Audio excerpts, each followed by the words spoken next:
Choke, no joke, chicky choke, no joke. Choke, no joke, chicky choke, no joke. You know what it is. We here now. We got CC Crippin first up in the building. What up, Bo? Brainer, what up? All right. I am pretty black. All right.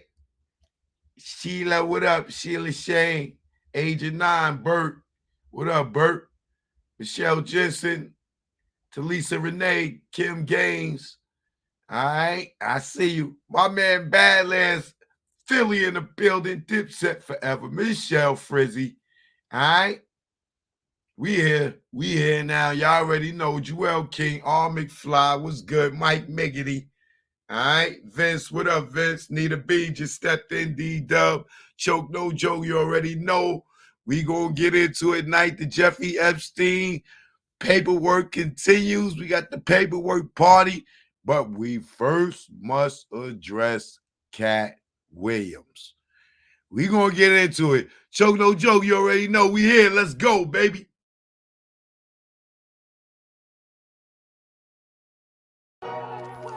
Yeah, choke no joke, you know what it is. Learn from mistakes out right now on all platforms. This one right here is for the mixtape. Let's go. Yo, Nas, I ain't do this for clout. I'm just a real nigga trying to figure you out. How you don't put blood in this Judas mouth.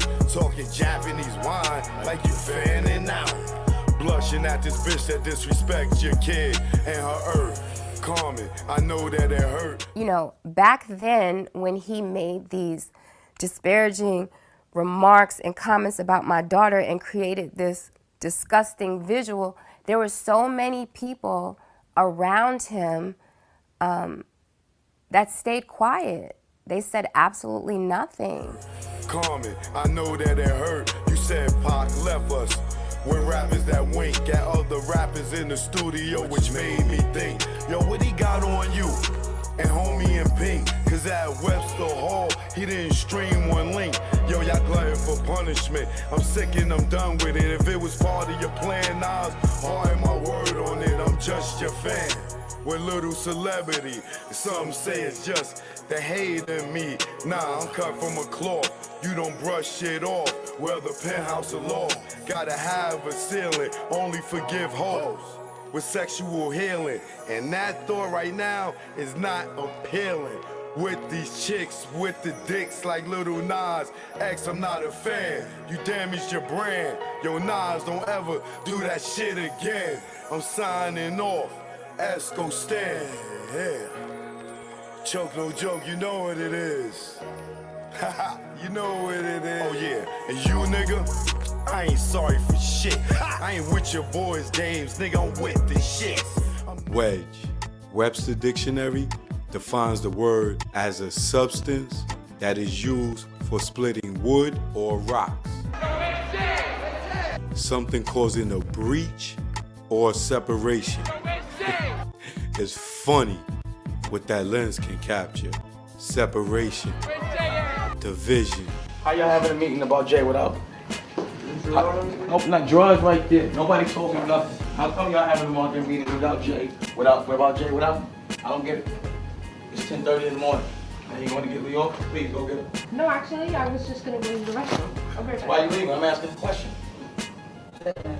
Well, I'm wondering, what line of thought is it, what pattern is it, John McNeely and all of y'all, that y'all have my biggest artists here, and y'all in here, y'all Def Jam staff is dealing with Jay's marketing without me. Please explain that to me, because this seems treacherous. And animosity. What you mean bullshit? The fuck, y'all niggas having meetings about my artist without calling me? It ain't no bullshit. It ain't no bullshit. Man, look, oh y'all look, everybody here is ashamed of y'all.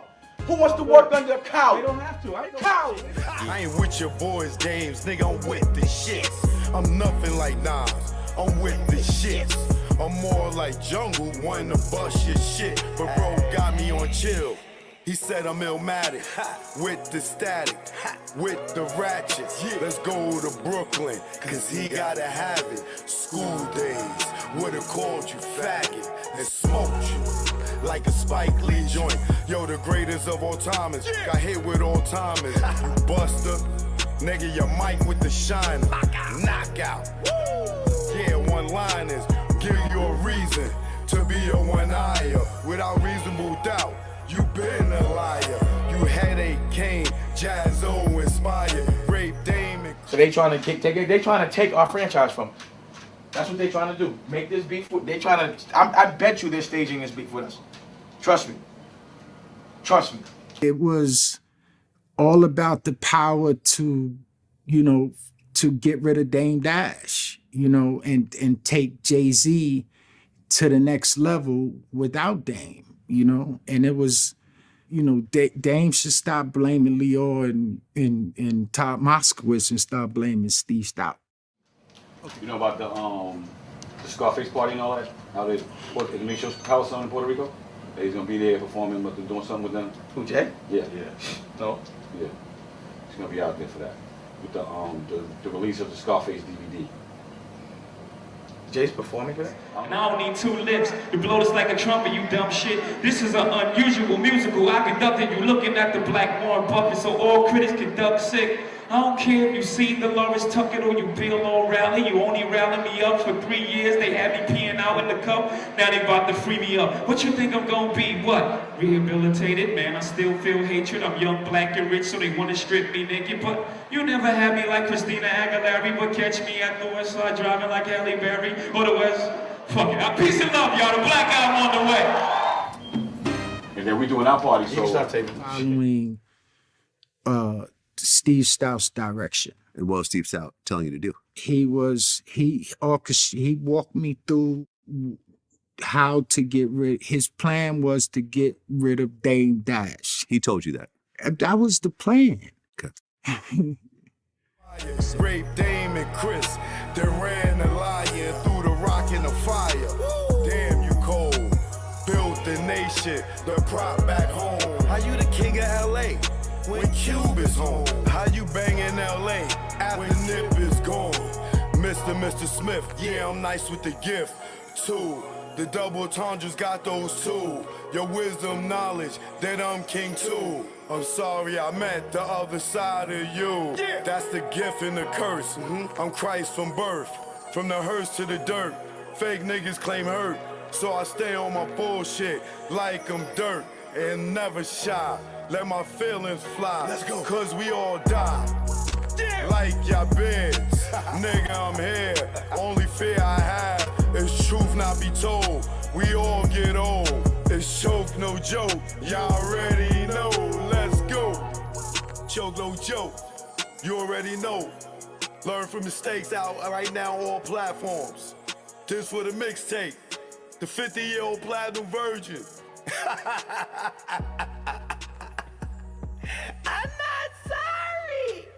I'm not sorry.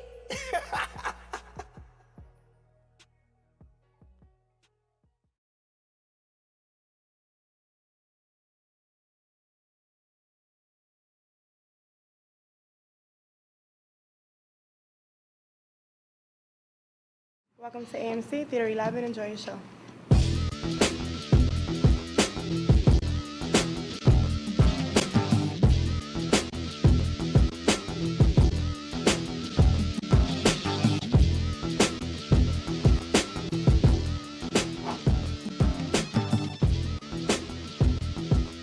Yo, Lee. Run the rail.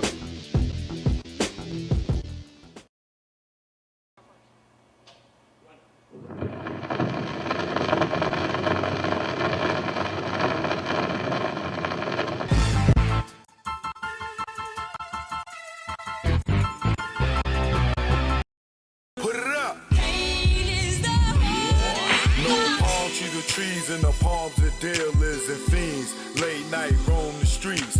Weed is weaker, but it's cheaper. Not many chicks frontin' like divas. Out west, every chick's a model like Eva, and you know I'm far from believing her. So I'm G'ing her like she G'ing me. Banging in LA is a different thing. At the end, you either dead on the bang, getting out, doing better things. On Sunset, where they hang. Hollywood, where they hustle for change. Times Square here, it's the same. No matter know you find the lane. On the west, they kick it with Kane. On the east, trees the social thing. East Coast, West Coast, East Coast, West Coast. Grab your raps, roll it up. If you rap West Coast, East Coast, West Coast, East Coast, West Coast. Grab your glasses, take a toast.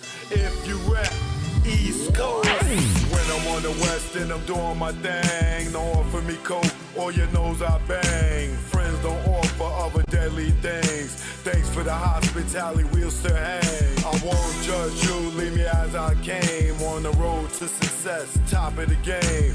Eat all the finer things in the food chain. Teach my kids to do the same. Whether East Coast, West Coast, East Coast, West Coast. Grab your raps, roll it up. If you rap West Coast, East Coast, West Coast, East Coast, West Coast. Grab your glasses, take a toast. If you rap East Coast. You gotta love life and offer wonderful things. Being to travel is a privileged thing. Came back to the east, air wasn't fresh. Streets filled with trash, various people in the eye. It's easy to tell who's upper middle class. Police and racism, same as crash. Back to where they not social, where they less vocal. When they don't know you, be careful, show you around the East Coast, West Coast, East Coast, West Coast. Grab your raps, roll it up. If you rap East Coast, whether East Coast, West Coast, East Coast, West Coast. Pop your bottles and toss the cork. If you rap West Coast, both coasts are known to give you fame. Got paparazzis playing cameras your way. Got you bobbing and weaving like Cassius Clay. Most thugs turn Muslim in older days. Change their name to Allah they pray. Probably till they decay. This go out to the east and west. For Big and Pac, y'all, let's connect. Whether East Coast, West Coast, East Coast, West Coast. Grab your raps, roll it up. If you rap West Coast, whether East Coast, West Coast, East Coast, West Coast. You can't get the West without the ES. So it's manifested that we connect. You know what it is. Choke, no joke. Learn from mistakes, baby. You know what it is. Greg on the track. Rest in peace, baby. Either war, we here now.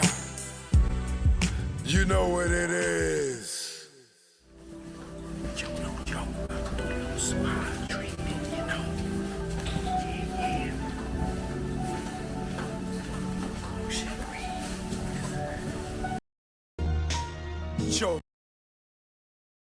Choke, no joke. The Hip Hop Nucleus is out right now on Amazon Prime. The Hip Hop Nucleus is out on Amazon Prime, the Tunnel documentary. Make sure y'all go get that. Make sure y'all go get that. And I will be live right after this trailer. All right, let's go.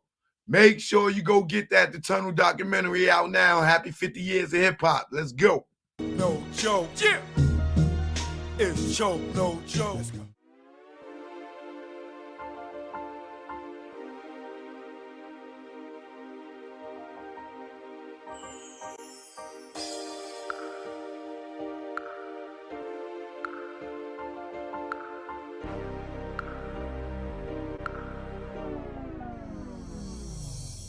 Supreme Bigger Figure, Big Katt, The Warden, The Club King. The DJ Johnny Walker Red. MC Frank Jigger, the celebrity's choice. Sean Brophy, sound engineer. Choke No Joke, legendary videographer. Sterling Cox, I was the head of security. Alpha Grenier. My name is V. Omega. Big G. Vim Rock from the legendary Naughty by Nature. Styles P the Ghost, LOX, D Block. Tech Smith and Wesson. LB Fan, Mr. Cheeks. The Cool, the DJ, the Red Alert. Kid Capri. The Tunnel was a hip hop nucleus. It was the epicenter. It was the domain, the temple. It was the Mecca. Nothing was that melting pot of hip hop. They kept the paradigm going. It's almost like what Rucker did for street basketball. The Tunnel was that of music industry. My Sunday ritual going to the Tunnel was, I'm telling you, your ass better be there. We just pretty much did push-ups. We had to drink drink a couple bottles of Hennessy, go get smoked. Leave the jewelry and watches at home. Before you even get to the tunnel, you gotta get on the block. You started from 11th Avenue, and when you got to that door, the search procedures was no other. First time I ever heard of take your shoes off, open your mouth was in the tunnel.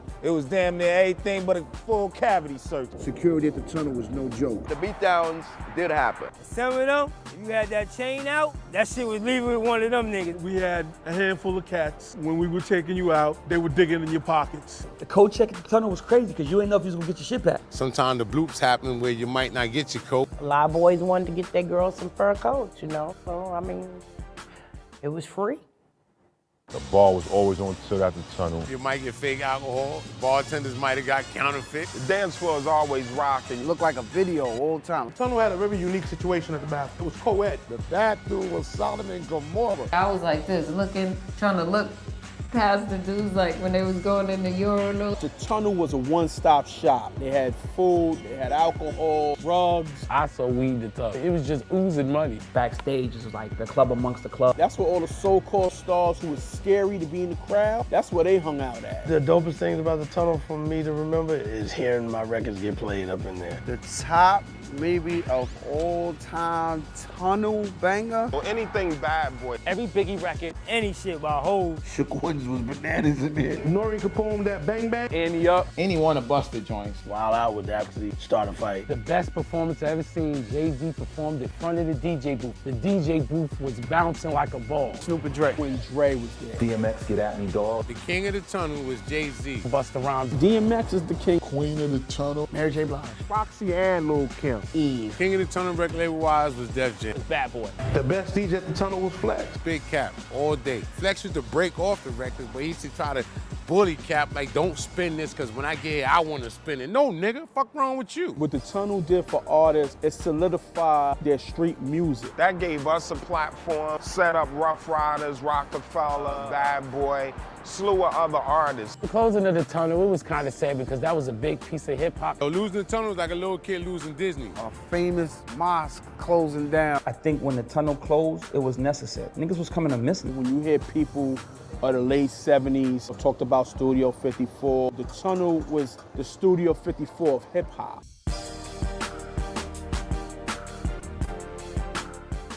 Is this the motherfucking tunnel?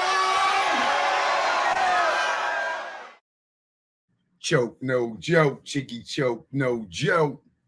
Choke, no joke, chicky choke, no joke. You know what it is. We here now. All right? What's good? What's good? Shout out everybody in the building, the first comings. You know how y'all do. All right? Shout out to G Birch. Cinnamon stepped in the building. You know, there's a bunch of y'all that been here from the beginning. Much love, much love, much love.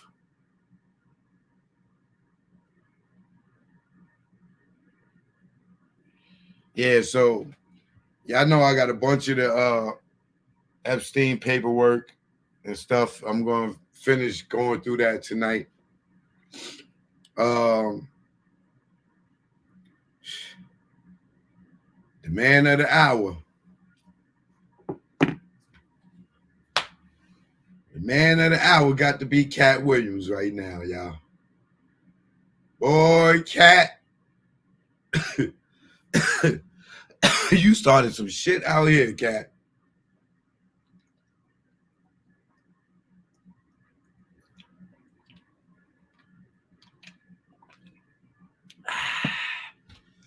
Lisa Christian, what up? Payday 39. Alicia, what's up, baby boo?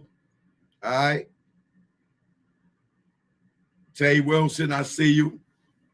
Indie Clear Publishing, Vision It. Yeah. I see y'all all in here. Mr. Happy just popped in.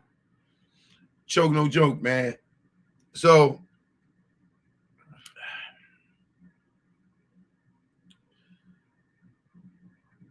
let me get a picture of my man real quick. Put him up here.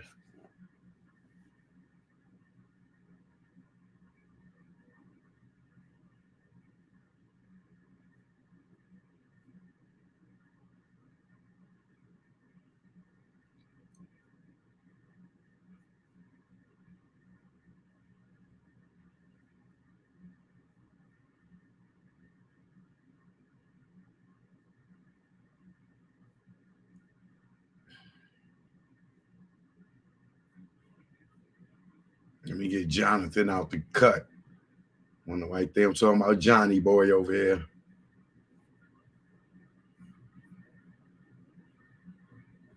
Oh, what'd I just do? Go back.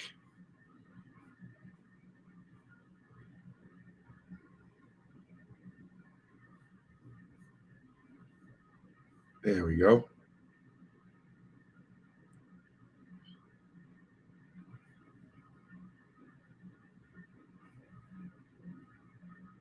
Damn. All right.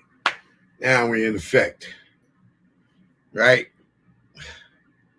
Come on in, come on in, come on in, y'all.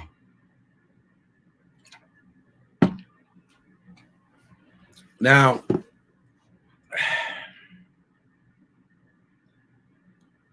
I love Katt Williams to death.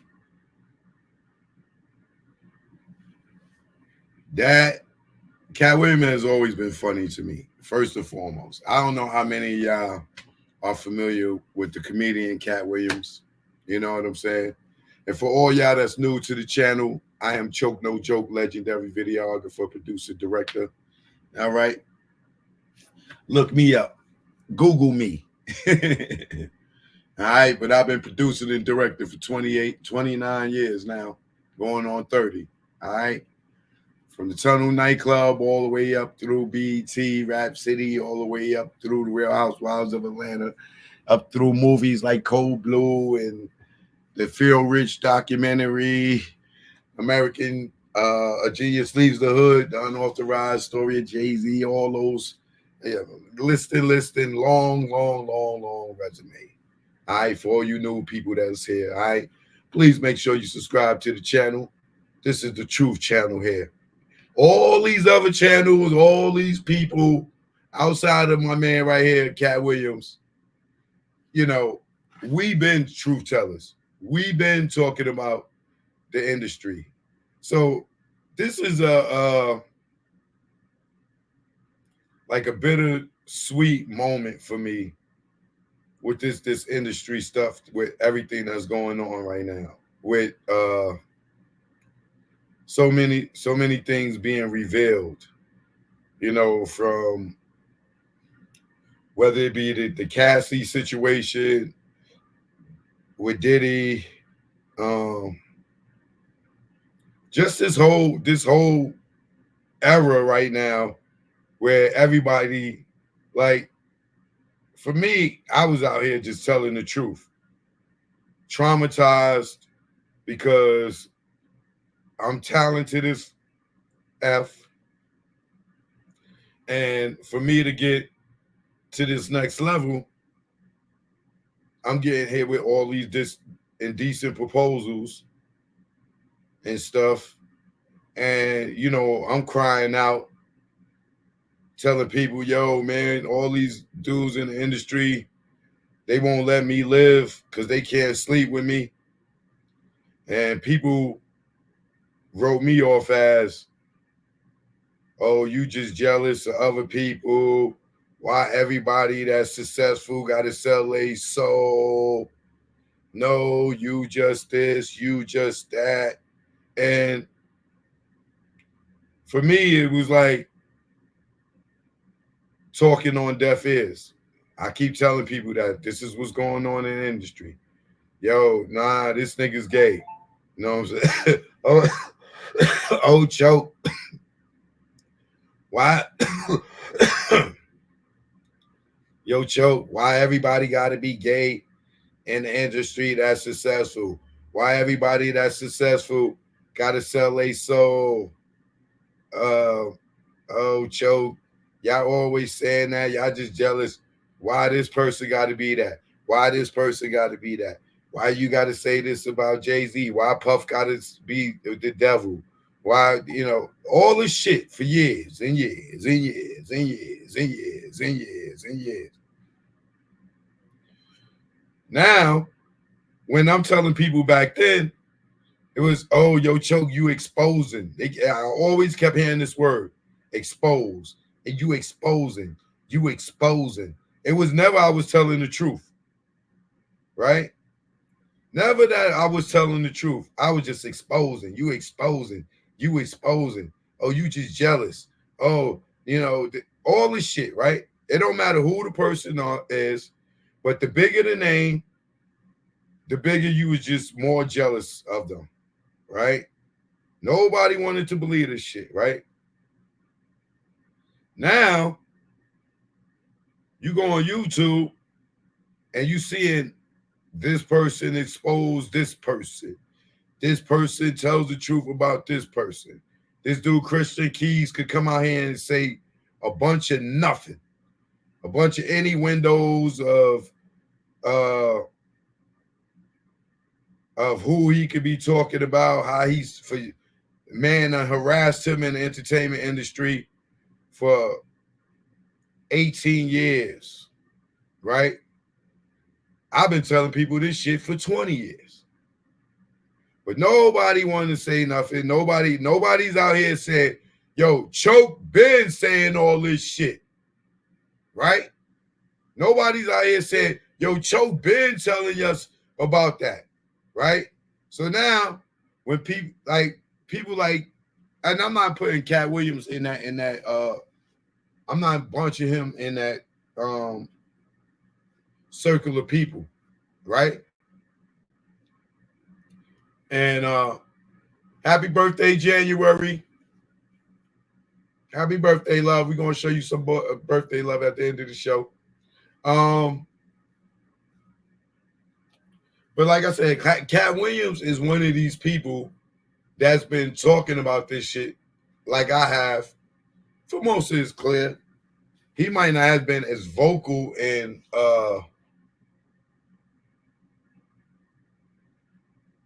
what's the word I'm looking for?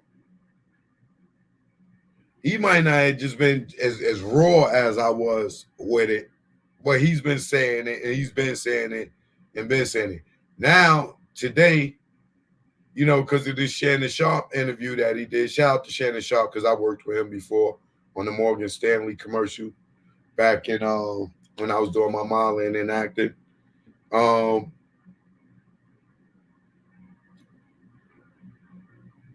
It's like the shit that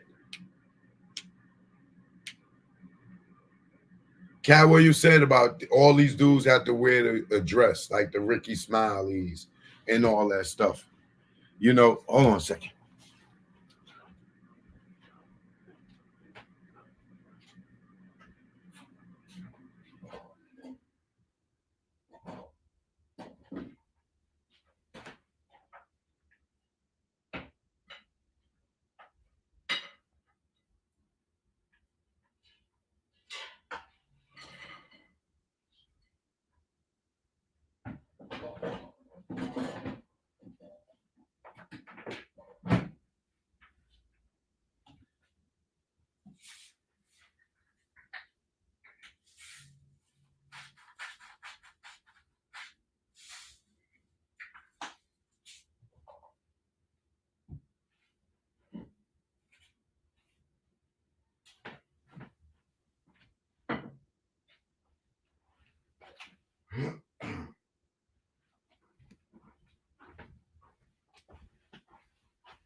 Right. So,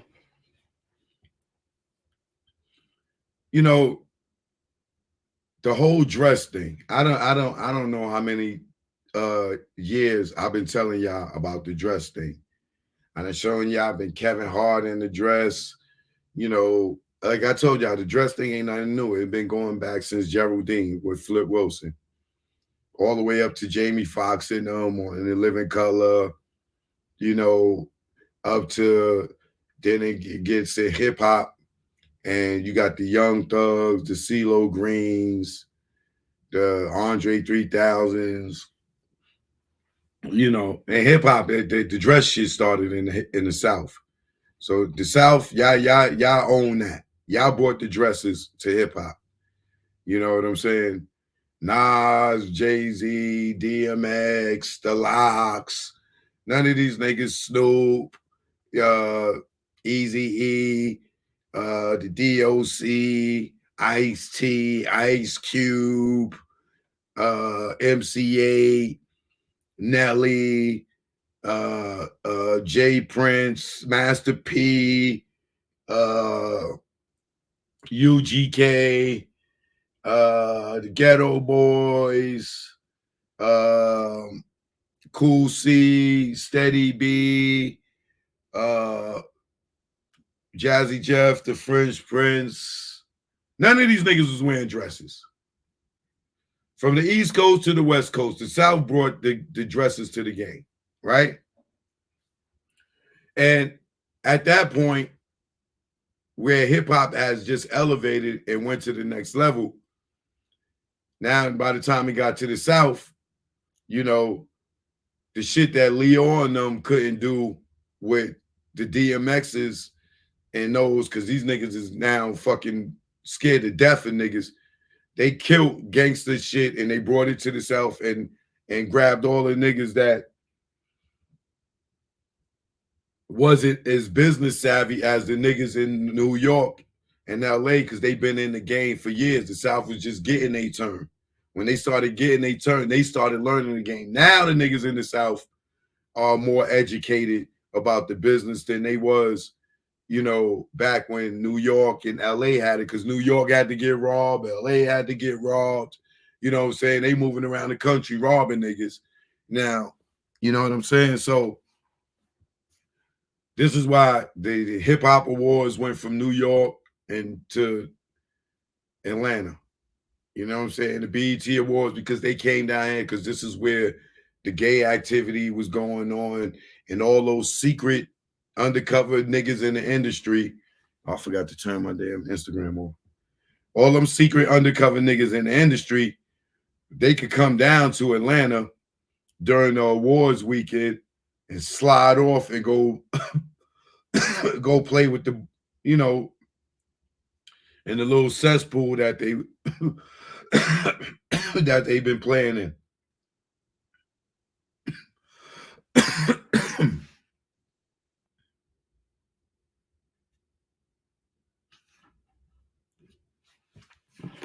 Turn this Instagram on.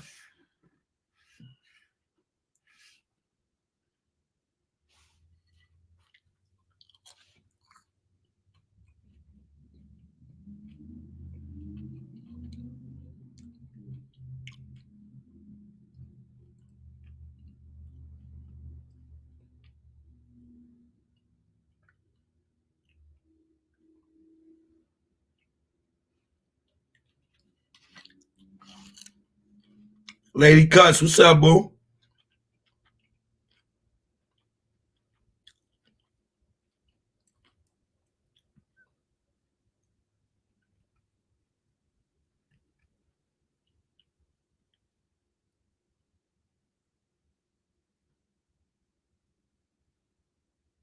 One second, child. I'm setting up this Instagram. Big Baz in the house.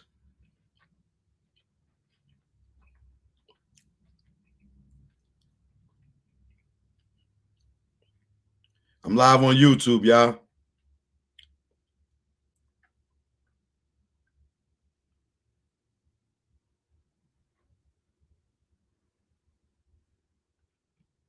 I'm back with more of the Epstein paperwork party.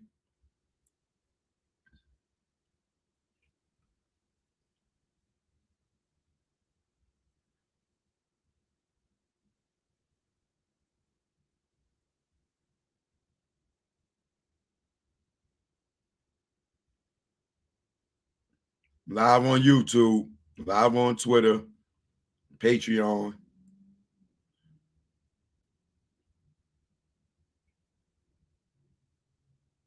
All right, we good.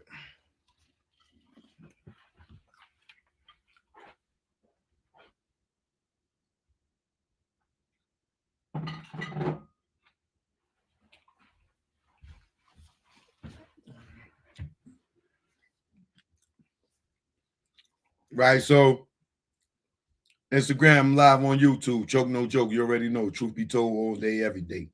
All right. Your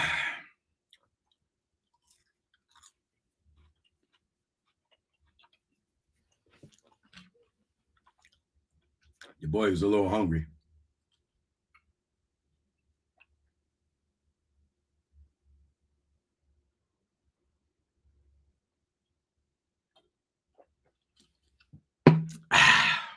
Okay, let's get back to it. So, like I said, the South brought the dresses to the game and hip hop, right? But the point is this: they always try to put us in dresses and feminize us, right? So this is nothing new for me. This is nothing new for Katt Williams, but I think with the current state of the industry where everything is starting to come out and be exposed, and in some aspect of the game, I'm happy with what's going on because I've been talking about this for over 2 decades. This is the shit that stifled my career because I was heterosexual. Or I am hetero. I would say I was. I am heterosexual, right? But being that I was heterosexual coming up in the industry where everybody was secretly playing with each other, it's hard coming through there and maneuvering because they don't want you to know who's who. This is why these Epstein paperwork and court transcripts and all that shit is redacted because those in power don't want you to know what the fuck they doing. And you cannot hang out with these niggas if you gonna go run back and tell. You see how this is not a shot at Gene, y'all. All right, this is just not a shot at Gene, but he's the best example for what I'm saying. You see how Gene ran with Puff and was cool with Puff all those years, and got to live the height of bad boy, this, that, and other, as I did with Rockefeller, with Dame. You know what I'm saying? But never am I gonna come up here and talk about all the stuff that Dame did that the world don't know. You know what I'm saying? The shit, he liked white girls, and that's his preference that everybody can see, right? Him having a wife at the time, you know what I'm saying? Not saying that he was cheating on his wife, but there's been plenty of places that we was going where I'm gonna say women was all over me. And if I wasn't the head of the label and they was all over me, you can imagine the opportunities that people get, right? But I'm not gonna come up here and talk about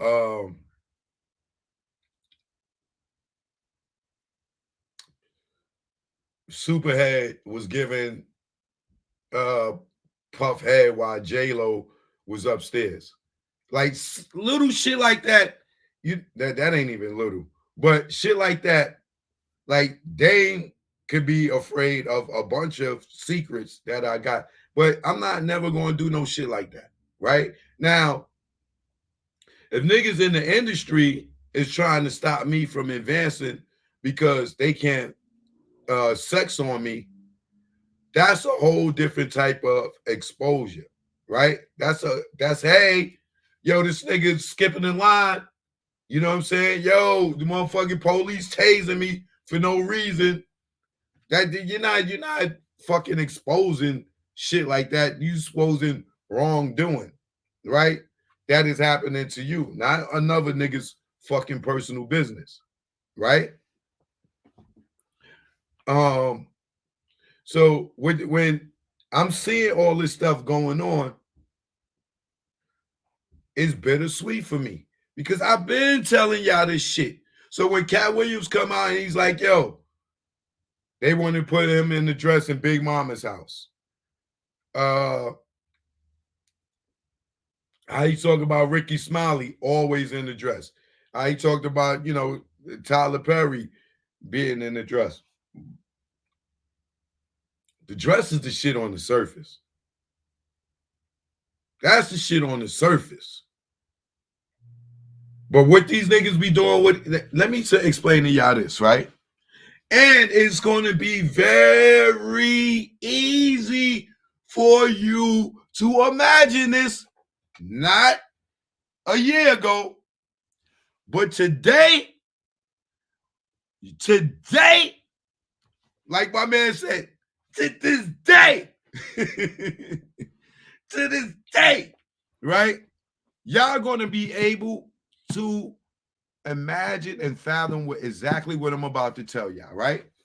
Watch how crazy this shit make y'all fucking, oh God, y'all gonna like, watch what I'm about to say fucking shake shit up. If you are still not blind to what the fuck this real entertainment shit is, right? Think about this.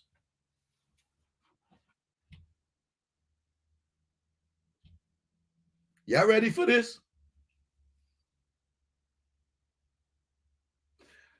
How far-fetched is it that Diddy's house is going to become the new Epstein Island?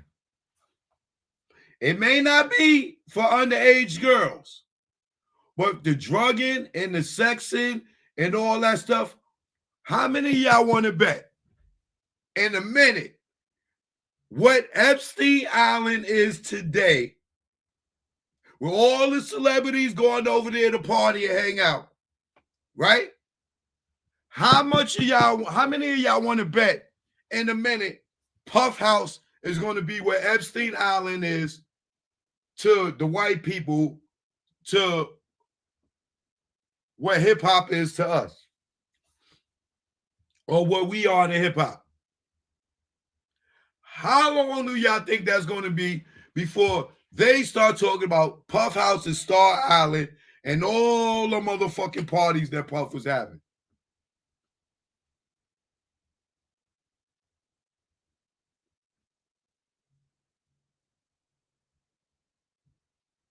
Think about it.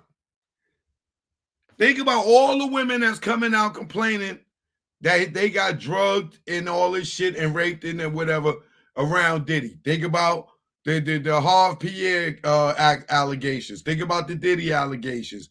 Think about all the stories Jeans told. Think about all the story Mark Curry and them told.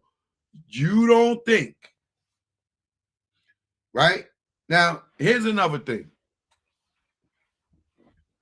Fab, I love you, Fab. This is not a shot at Fab, but this is just the truth, right? I ain't got no beef with Fab. Fab, my nigga, every time I see him, is love. You know what I'm saying? I watched the nigga grow, right? But we all watched that Drink Champs interview, didn't we? With Jada Kiss, Fab, and Nori, right? And y'all seen how Puff kept saying, yo, you ain't never party with me. Do you understand the definition now when he say party? With all that's going on, right? And you see at that point, Fab was not hanging around Puff, right? After that, he started hanging around Puff. I'm not saying him and Puff fucked. I'm not saying that, right? But you see when Fab started hanging with Puff, his whole swag changed, right? He get to go to the same bars. He get to be on the jets. He get to be at the Diddy house. But now we seen the nigga with the pink fur, the pink boots, and shit like that we would have never seen Fab in before, right? Now we see Fab hanging out with the Michael Rubins and all them niggas and all that shit, right? Pay attention. Watch Diddy's house be the new Epstein Island in a few years from now, if not sooner. Watch. Watch what I'm telling you. Watch what I'm telling you. Now, I'm not going to wood, because I'm not wishing that on Diddy or anybody that been hanging with Diddy. But have you noticed that everybody that been hanging with Diddy, ain't nobody going on the motherfucking internet defending Diddy? I see more motherfuckers out here defending motherfucking TD Jakes. And that motherfucker's just as guilty to being in that circle as anybody else. But people can't fathom TD Jakes doing that shit because the nigga is a fucking preacher. So it's easier for TD Jakes to fucking manipulate your minds to thinking that he ain't gay. Or he ain't playing it at these parties. Not saying he is, not saying he's not. But the fact that he is looked at as a man of God and he get up and preaching in the church, this, that, and other. Yeah, I think that this motherfucker can't be gay and be in the circle.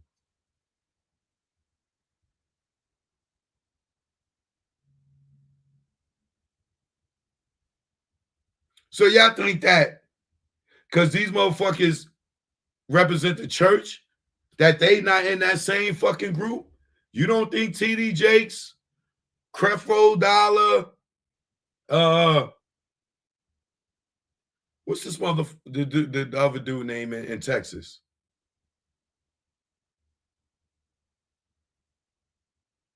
That got the big mega church.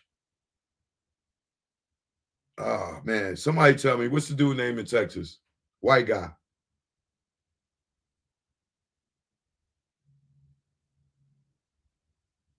Oh, Kurt Franklin.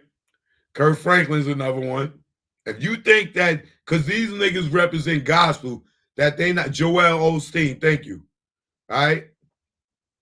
If you don't think Joel Osteen, TD Jakes, Creflo Dollar, motherfucking Joel Osteen, if you don't think none of these niggas is in the same fucking club with the dress wearing niggas, I'm gonna let y'all believe what the fuck y'all want to believe. It don't matter if it's gospel. It don't matter if it's rap. It don't matter if it's fucking R&B. It don't matter if it's rock and roll. It don't matter if it's jazz. It don't matter if it's fucking Chinese movies, Jackie Chan and these niggas. It don't fucking white boys. It don't matter. To be up in that upper echelon of the crew, to hang out with Jay-Z, to hang out with Swizz Beatz, to hang out with motherfucking Steve Stout, to hang out with motherfucking Nori and to hang out with motherfucking Russell Simmons, to hang out with Tyler Perry, to hang out with Queen Latifah, to hang out with all these people in the upper echelon, which y'all say that we are jealous because everybody that make it rich don't sell their soul, to hang out with Beyonce. It's all the same shit.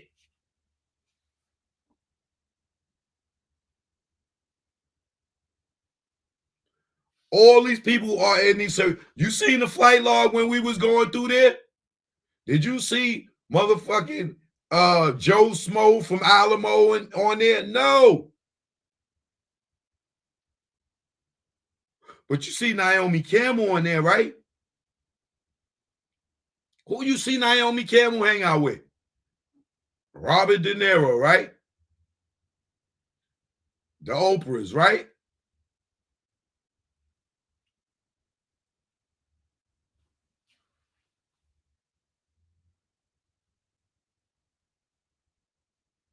So it don't matter, yo. I'm telling y'all, from the actors to the rappers,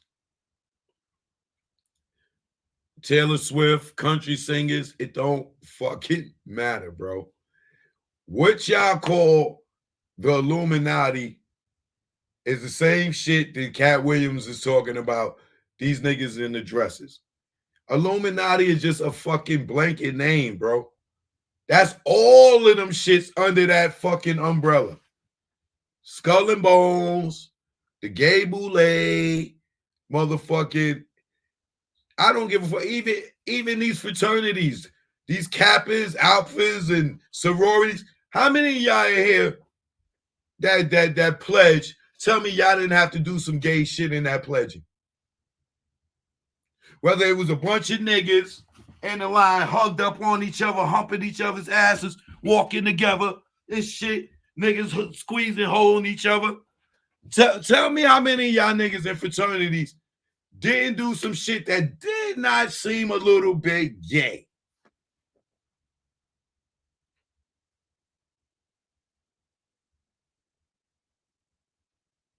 Because I'll pull up some niggas up right now. Some Q dogs, some niggas all humped up all on each other. Niggas is hugging each other like this in the line and shit. Ain't fuck hazing my ass. That's setting you up for the gay shit.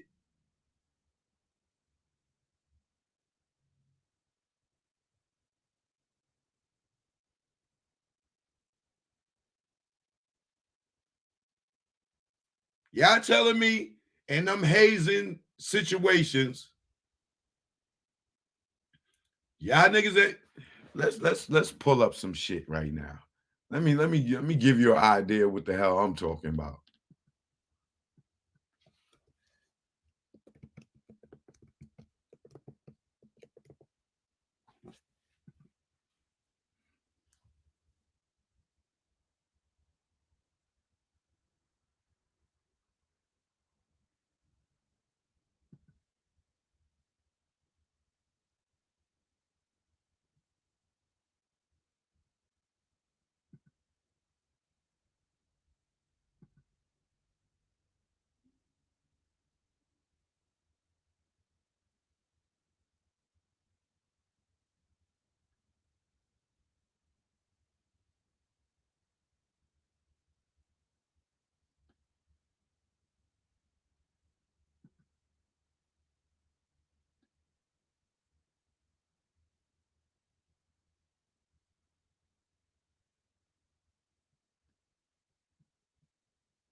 And no offense to anybody that's in any goddamn fraternity or any of that shit. This ain't no motherfucking shot at y'all. I'm just showing you that the stuff that they make you do to get you fucking comfortable.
You know what? This is a good one, but you know what?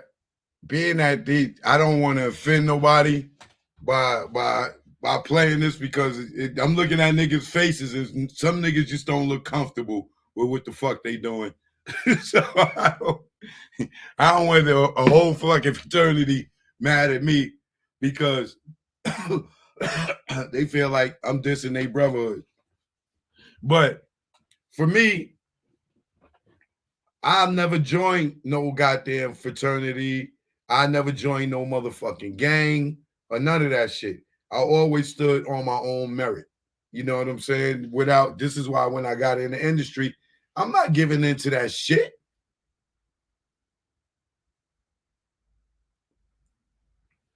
And here's the Bird, chill out, Bird. Chill out, Bert. Motherfucker, you don't want these niggas mad at you. Right? So but seriously speaking though, when you watch some of the stuff that these people they got to do to get in these fraternities and stuff, even if it's them niggas slapping you with hazing, like, why do you got to embarrass me? Why you got to slap me in the face, hit me in the face, or do anything like that degrading to me for me to pass this line to be a part of you? You got to do a bunch of shit for what? What do you got to do in any fraternity or any of y'all that's in a fraternity or sorority?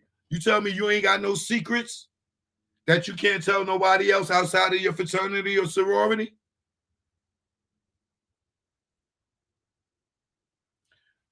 Let me say that again. Any of you right now that's in a fraternity or a sorority, do y'all sorority or fraternity hold secrets amongst each other that y'all can't divulge to anybody outside of your fraternity or sorority?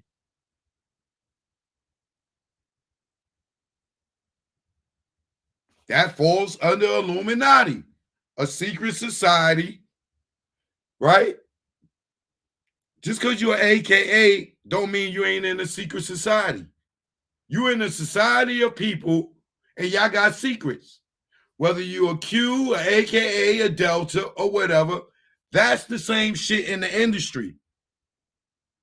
Some of y'all are Deltas, Qs, AKAs, and in the motherfucking gay boule. And college groomed you for the industry. You think about all the niggas that went to college with Puff, that worked with Puff. Think about all the niggas that came from college with him. What's the nigga that was his boyfriend? Kurt Burrows. Allegedly. But Kurt Burrows and Puff came from Howard. A lot of these motherfuckers came from school. Shaq is in a fraternity. You don't think Shaq is in the motherfucking club with that Cat Williams is everybody that we be talking about? Y'all really don't think Shaq is in the fucking club? No disrespect to Shaq, but I know he a big nigga and that shit probably sound nasty and look crazy. But you don't think Charles Barkley's in the club?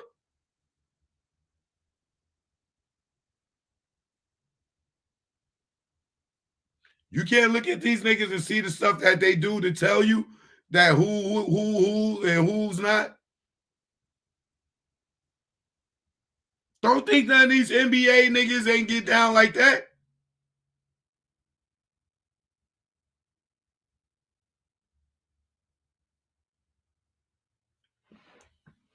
Well, if Shaq is a Freemason, then that falls under the Illuminati, right?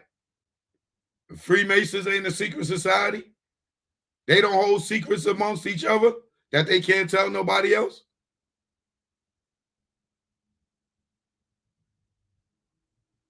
But these are these people's decisions to make. That's up to you, bro. And I'm not saying they make him a bad person. Shaq is a very nice person. He seemed to be a very generous person.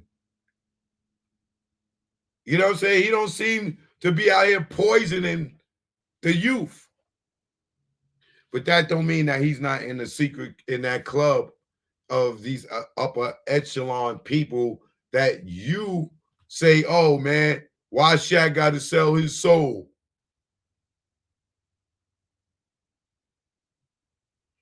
Because he famous?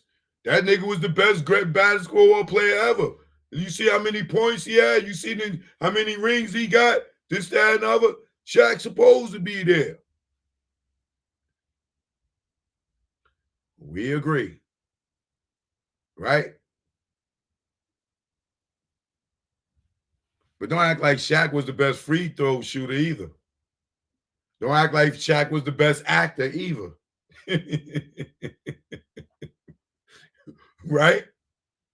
But he got a lot of fucking movies and shit, right?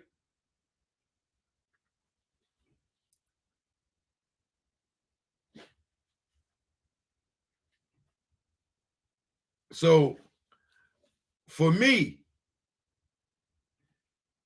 I love the fact that, you know, everybody's in the uproar of what Katt Williams said, but Katt Williams ain't said shit he ain't been saying. It's only now in the climax of what's going on of people finally waking up, because Cassie came out and told the fucking truth.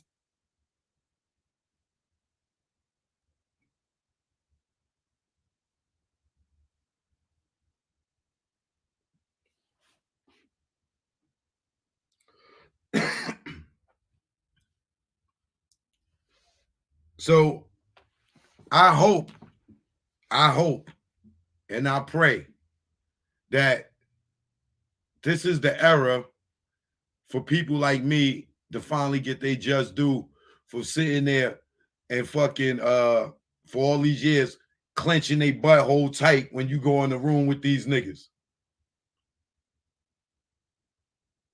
Nigga be walking around the party like this, holding their ass like they got diarrhea around all these undercover ass fucking niggas. And for me, it's fuck, like Katt Williams said, you walk in the party, everybody putting their motherfucking head down. I told y'all, I'm the nigga that walk in the party with the mirror. Vampires don't have no reflection. So I know who all the motherfuckers in the party is with no reflection, because I could just look at them because I grew up with them. I've been around them. I've been in the industry with them motherfuckers for 30 years.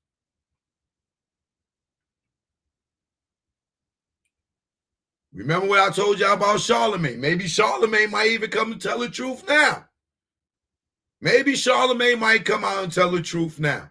But you can sit me and Charlemagne down together on a lie detector test and ask him, did his boss send him a text the first week that he got the job at the Breakfast Club and sent the text and said, I can't wait to suck your stick? But he used the D word. I seen this with my own eyes. It's 14 years later. Charlemagne is still there. And that ain't no shot at Charlemagne. It's just the truth of what the fuck happens in this industry. These niggas got to fuck on you for you to prosper. And when I say, I don't mean the N-word, I mean white people, black people, Spanish people, weirdo people. It don't matter their race. But they feel like they got to have some type of power over you for you to advance. And Charlemagne said I was lying back then. I bet you right now that motherfucker tell the truth. In this comment, he can tell the truth. Now his boss, I don't know if his boss is the same boss that was still there. That person might not even be there no more. Because that's what I understand. Like, nigga, you gonna let this nigga suck your dick, or you gonna suck his because he your boss and the nigga don't own the fucking radio station? He can get fired. You know that, right? You can let him suck your dick and then the next day his ass is fired. And you're going to be traumatized for the rest of your life. And that man moved on to the next city, The next radio station, somebody gonna proposition somebody else with that shit just for the job position. And it'll keep going, and it'll keep going, and it'll keep going, because niggas like Charlamagne said Choke was lying. So he just setting up the next person that come behind and deal with this fucking creep for him to get away with it, because I was lying when I wasn't lying, and Charlamagne know I wasn't lying. But he got to live with that shit. Because once you get a motherfucker a pass to come at you like that, you think the motherfucker going to stop? And they probably slapping his ass, cuffing his balls all day at work. Because you already accepted that he said he couldn't wait to suck his stick. And you there 14 years later.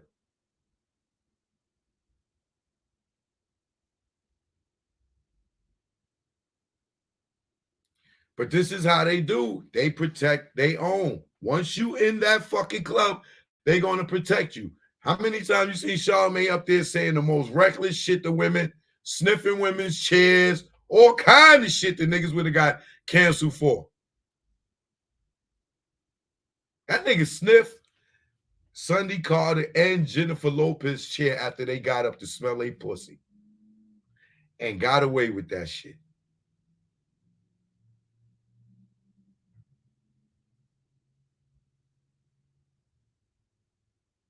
You had the dude Avion come out and talk about Wendy Williams' husband, Kevin,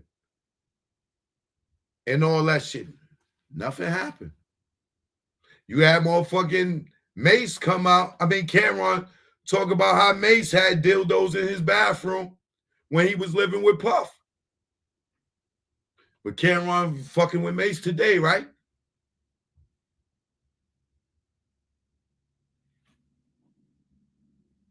What the fuck y'all think is going on?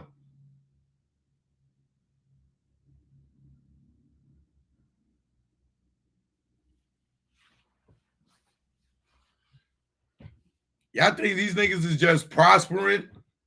Like, how long have I been doing this shit? How long have I been telling y'all this shit that's all coming out and shit, and I've been telling y'all this shit? Ain't none of these niggas better than me. I get up here and talk, and motherfuckers come watch me talk just to talk. And for the experience of the industry, the education. I ain't got the fucking bells and whistles. You see me up here with the microphone and the headphones and all this shit with all this shit behind me, and there's still a fucking 1,000 people watching. None of that shit don't mean nothing, y'all. People gonna fuck with you, they gonna fuck with you.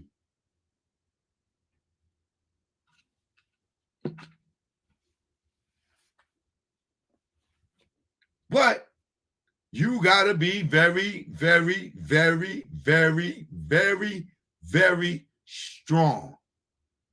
Because so many people that came up with me in this industry gave into that shit.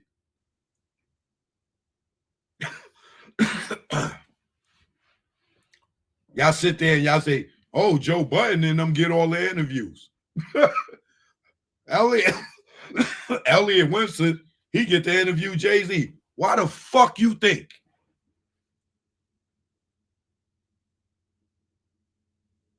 Why you think niggas go over there? Why you think niggas won't interview with me? And I'm better than all of them.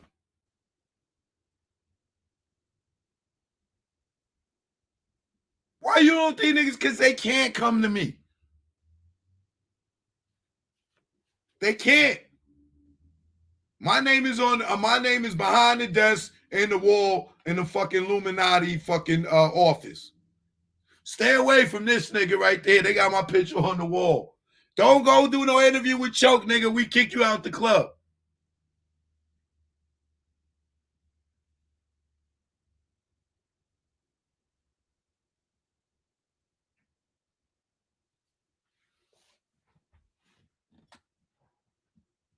Why do you think Joe Budden could go from Complex and all these fucking places and get deals and all this other shit?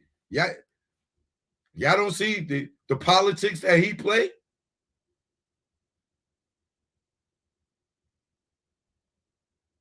You don't see the politics that all these other motherfuckers play? Why you think they playing these games? Y'all really think Gilly and these niggas is really doing these numbers y'all seeing? You think Gilly just blew the fuck up out of nowhere, right? This nigga been out of here his whole fucking career. You can't look at these niggas and see that something's different?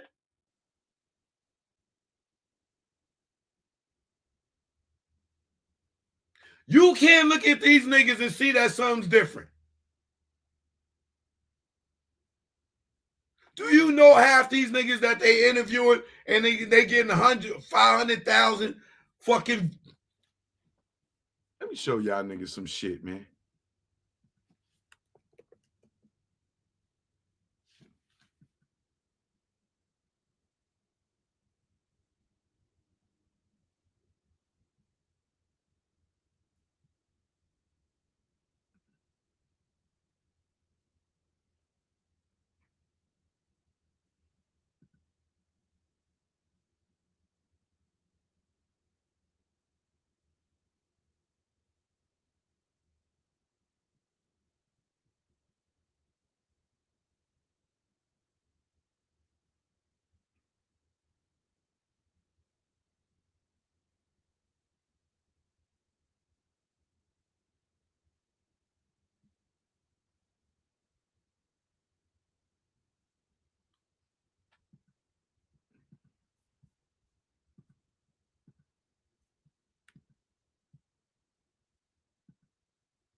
Look at these niggas' page, right?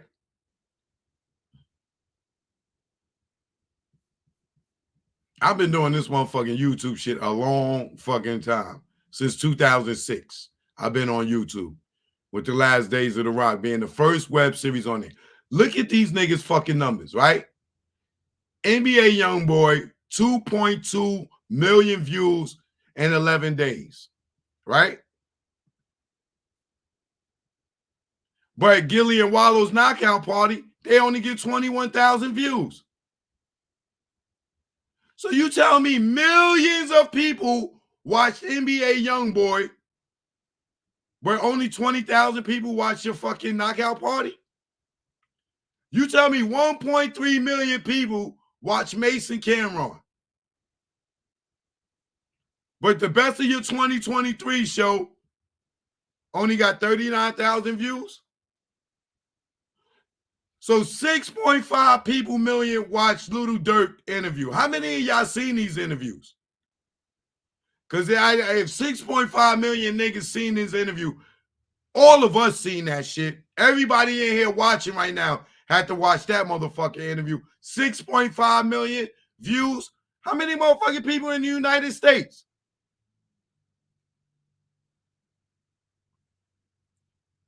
$42 Doug, 836,000 views, right? Young Thug Part 2, 4.2 million. Young Dolph, 2.4. Terrence Crawford, 1.1 million.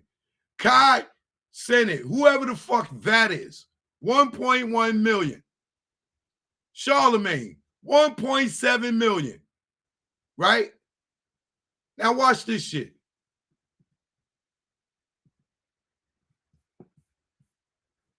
And y'all believe those numbers is real.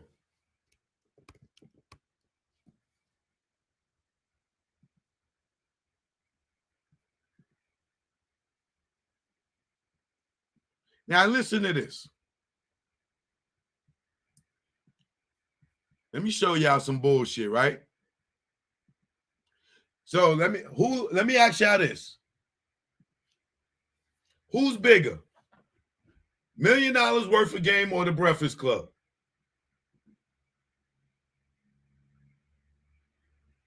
All I need is 5 people to answer that question. Who's bigger? The Breakfast Club or $1 million worth of game?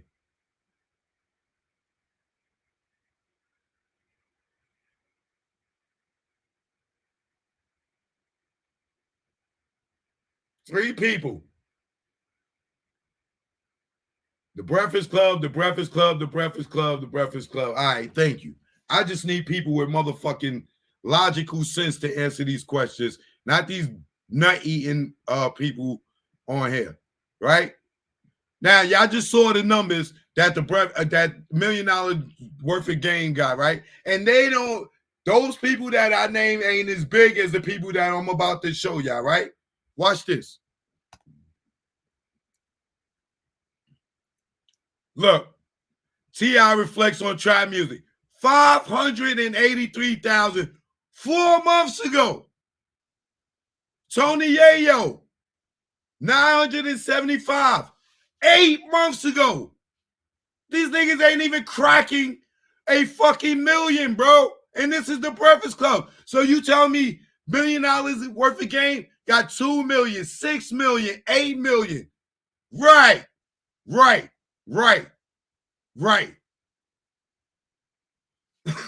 Soldier Boy, this is one of their biggest interviews 4 years ago, and they got 20 million. Monique,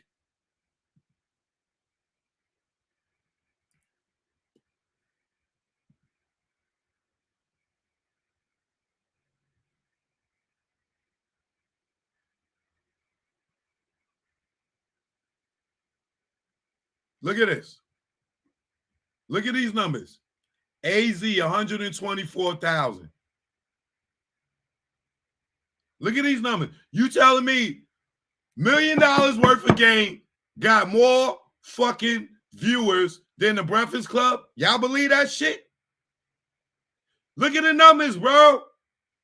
Look at the numbers. The fucking numbers is fake, bro.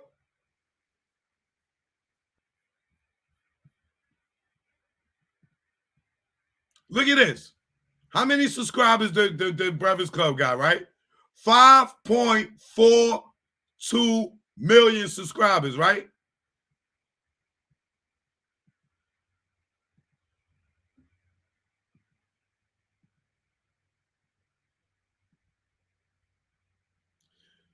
$1 Million Game got 1.46 million subscribers, right?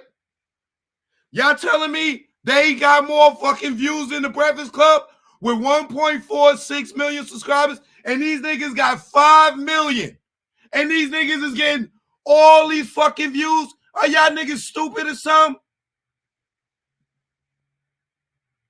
These niggas got 1 million subscribers versus a channel that been up for fucking almost 20 years. And you tell me these niggas, look at these views. Y'all believe, who the fuck is 42 Doug that he get more views than motherfucking Jada Pinkett Smith on the Breakfast Club? Come on, man. Y'all niggas ain't slow, bro. These numbers are not real, man.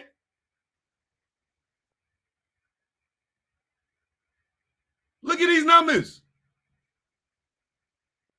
You tell me this guy, Kai Cenat, whoever the fuck that is, get more views on the than T.I. on the Breakfast Club, and they got 5 million fucking subscribers?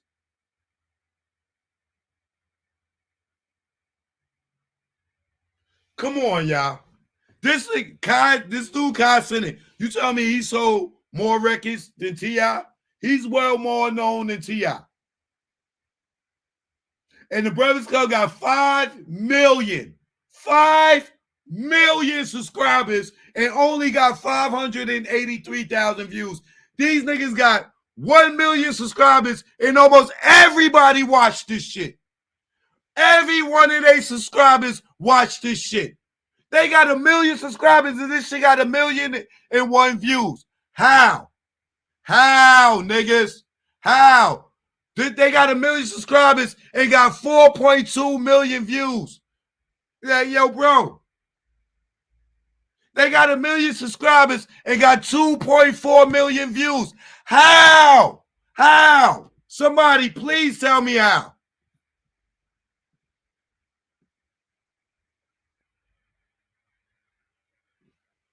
How? You got more views than you got people watching?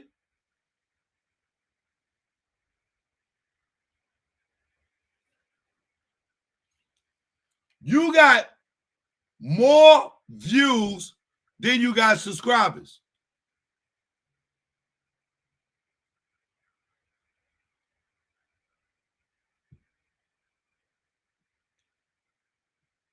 Okay, y'all tell me I'm wrong. You got two. Yo, bro, you know what? I'm not going to argue with no motherfucking dumb people. That's one thing I'm not going to do. You got 1,000,004 subscribers, but all your fucking million people watch this fucking video. All right. Okay. I'm going to let y'all believe that shit.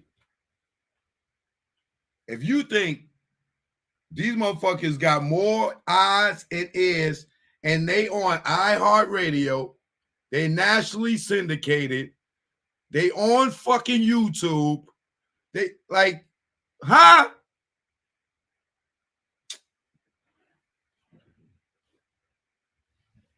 If y'all don't know these niggas can buy views, then I just really don't know what the fuck to tell y'all people.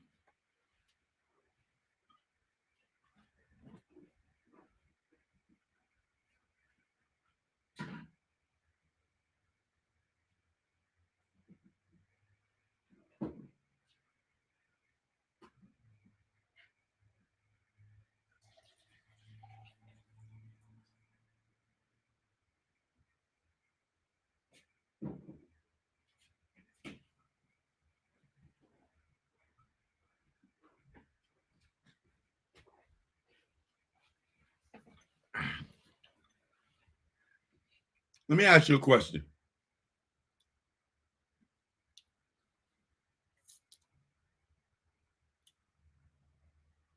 If you had 100 bananas for sale and 300 people showed up, can 300 people walk away when a banana?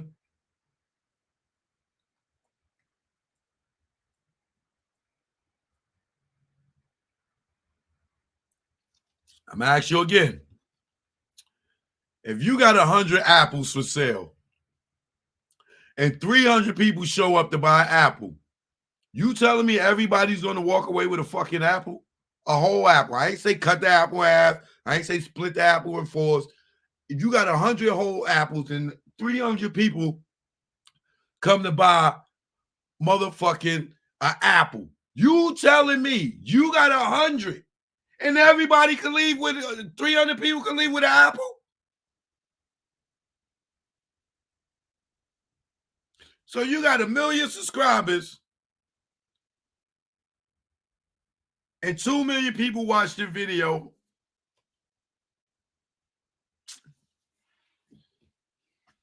Hey, I swear to God, if y'all really believe that these motherfucking niggas numbers is real and they got a bigger following, and this nigga Gilly never went fucking wood. That nigga never went gold. He wasn't nobody until Wallow came on. And y'all telling me he's bigger than the Breakfast Club. Who's on in your car? Who's on your on your TV, Revolt? Who's on the internet? Y'all really believe these niggas get more numbers than the Breakfast Club? And they got 5 million subscribers. Okay.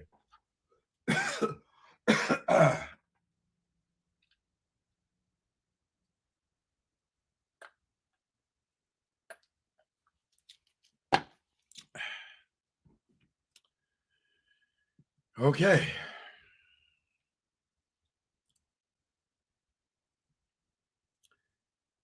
These motherfuckers are still talking about the Katt dude. What do Katt got to do with all the numbers you just saw? Y'all basing it on one nigga y'all feel like is popular? And you think that this Katt nigga, who I don't even know who he is, I don't even know what he do. What he do? He plays sports, he rap, this, that, and other. If he's that famous, and I'm on the motherfucking internet every goddamn day,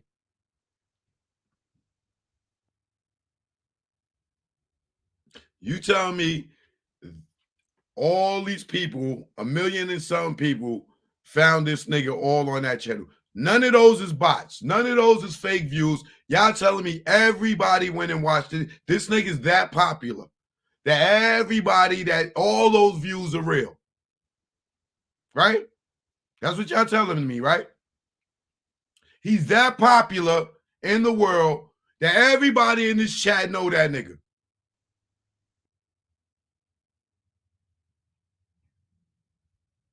Okay.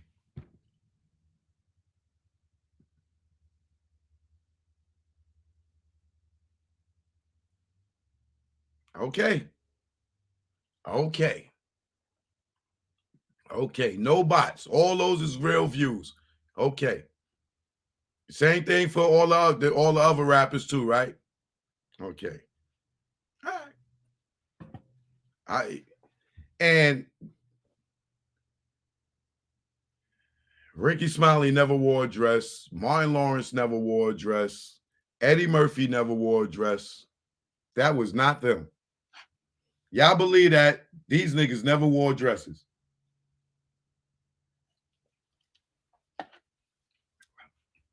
If y'all can't see fake numbers, I can't see these niggas in dresses. I didn't see it. I did not see it. But let's get back into the Epstein thing.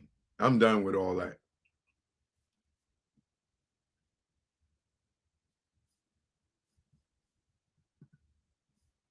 Y'all niggas believe what y'all want.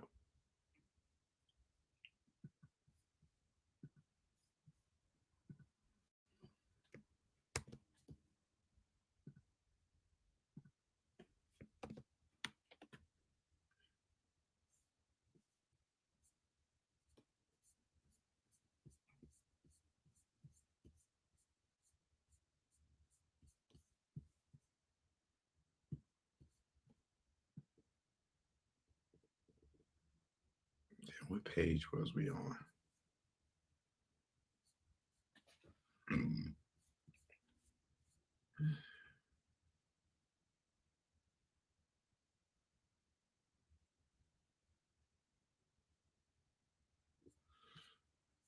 Okay, I know where we at.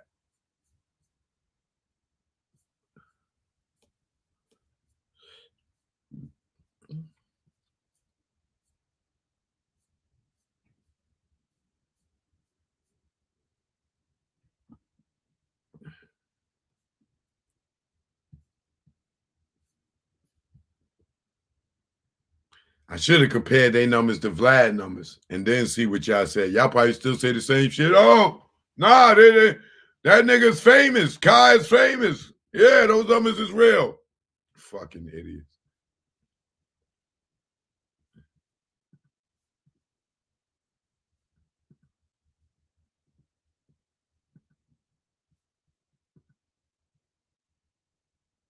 Nigga could go and tell y'all man was on the moon and be right in Hollywood, California on the set of Star Wars. And y'all niggas, nah, I seen the nigga on the moon. He was on the moon.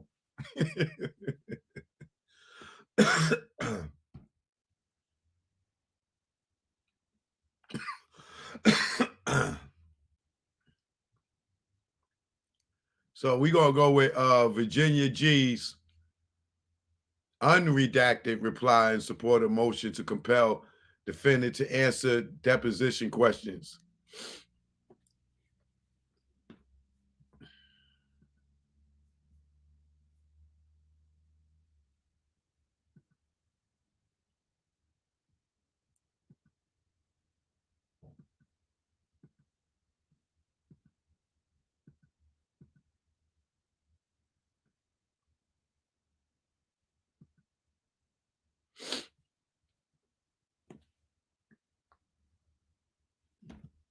All right, let's get into this.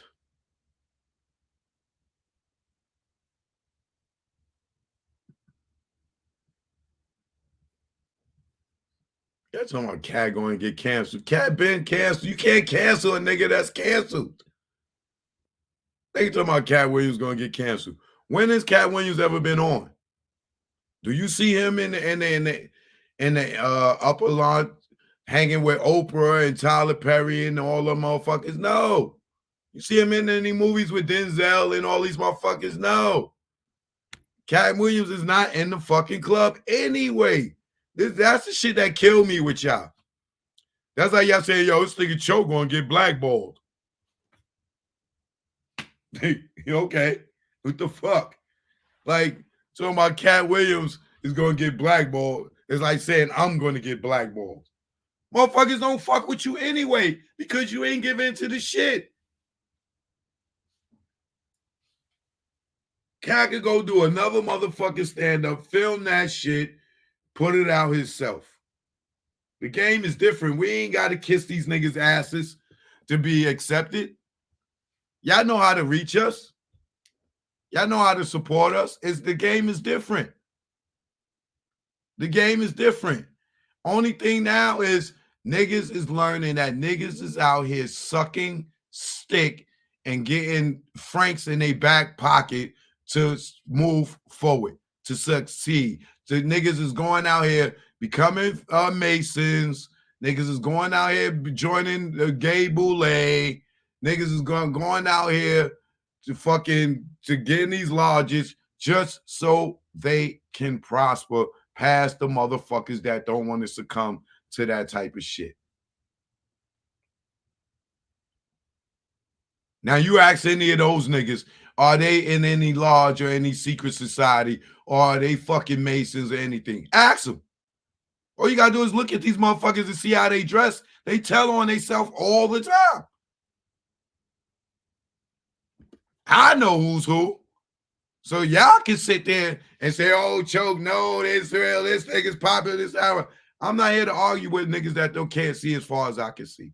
I'm not here to argue with motherfuckers that think Katt Williams is going to get blackballed. Y'all motherfuckers don't know what y'all talking about. Y'all ain't been in the game.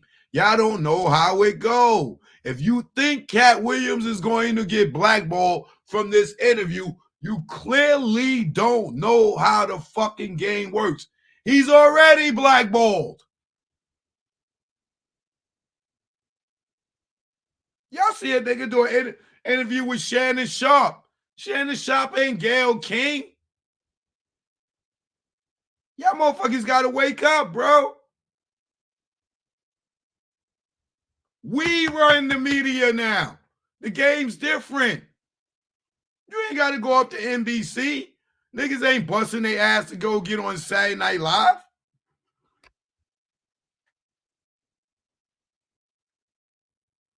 Ain't no motherfucking Arsenio Hall show. There's no 106 in Park. Y'all got it twisted.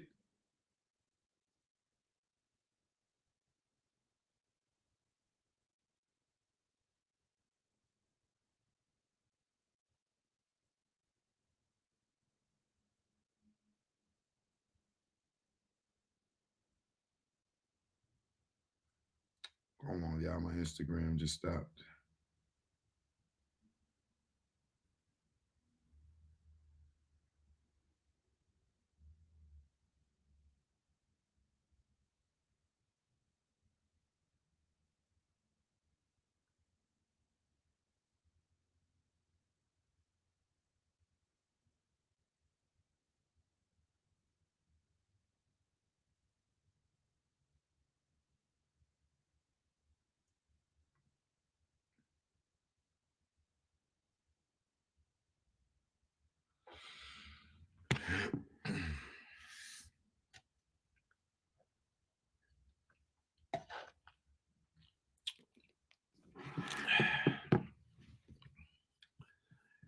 Give Instagram a break. Let's get into this real quick.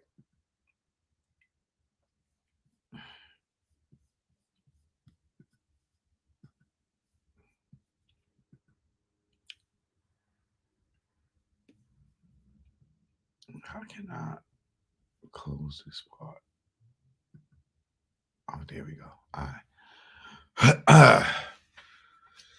Plano, Virginia. How do you pronounce this girl's last name? Jerufi? I'm just going to say Virginia G. Just Virginia. All right. Plano, Virginia, by and through her undersigned counsel, hereby files this report in support of a motion to compel defendant to answer deposition questions. Instead of allowing Ms. G to take full and complete deposition, defendant flatly refused to answer questions critical to the key issues in this case. Contrary to the defendant's assertions, Ms. G is not engaged in a fishing expedition, but rather seeks to ask highly focused questions specifically relevant to this case. In particular, Ms. G seeks to ask the defendant questions regarding her participation in or knowledge of sexual activities connected with Jeffrey Epstein's sexual abuse of females. Such questions are entirely appropriate in the discovery phase of this case, particularly where any answers will be maintained as confidential under the protective order entered in this case. Not no more. As the court is aware from previous pleadings, at the heart of this case lies the issue of defendant's knowledge that Ms. G was sexually abused by Jeffrey Epstein. Indeed, as the defendant boldly acknowledges in her response at part 2, she intends to argue at trial that, among things, she never arranged for or asked Ms. G to have sex with anyone. At trial, Ms. G intends to strongly disprove defendant's false assertions and to demonstrate that defendant recruited Ms. G to be involved in massages of a sexual nature with Epstein. To develop evidence to support her position, Ms. G recently deposed defendant about the central subjects in her case. Defendant flatly refused to answer a number of questions. For the majority of the others gave varying versions of "I don't recall." For example, when faced with the police report, which contains statements from approximately 30 different victims during a time frame which the defendant acknowledges she was actively working for Epstein at his various homes, defendant challenged the veracity of the victims' reports. Question: are you saying these 30 girls are lying when they gave these reports to the police officers? I'm not testifying to their lies. I'm testifying to Virginia lies. See declaration of blah, blah, blah. We ain't getting into all that. While the defendant was working with Epstein during the time period when these underage girls were visiting Jeffrey's home, defendant claimed to be at the house maybe once in 2005. Yet, according to Flight Manifest, in that same general time period, defendant was listed as a passenger at least 11 times, either landing in or departing from West Palm Beach, Florida, on Jeffrey Epstein's private plane. See McCauley declaration, blah, blah, blah. We went through those flight logs. Moreover, again, according to the flight logs, defendant was on Epstein's plane over 300 times. God damn. Including 23 times with Ms. G when Ms. G was underage. Wow. Yet quite remarkably, defendant claims she couldn't recall even one of those flights. See, deposition, boom, boom, boom. Defendant even testified that she did not recall having Ms. G at her London townhome with Prince Andrew. Defendant stuck to this incredible story despite flight logs establishing her traveling in London with Mrs. G, and despite a photograph, the three, Ms. G, Prince Andrew, and defendant, all standing together in the defendant's home.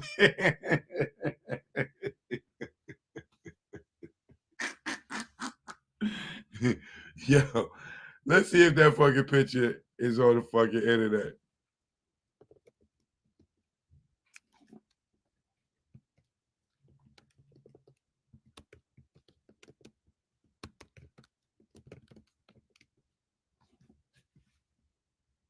Oh!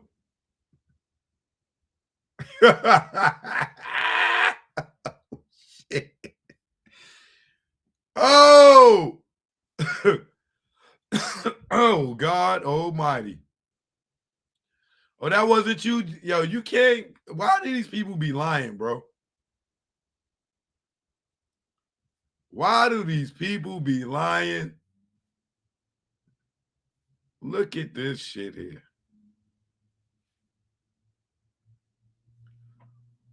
Wow. And she underage at this time?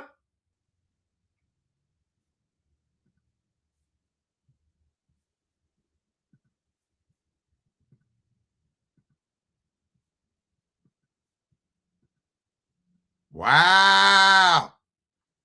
This lady's a whole liar, bro.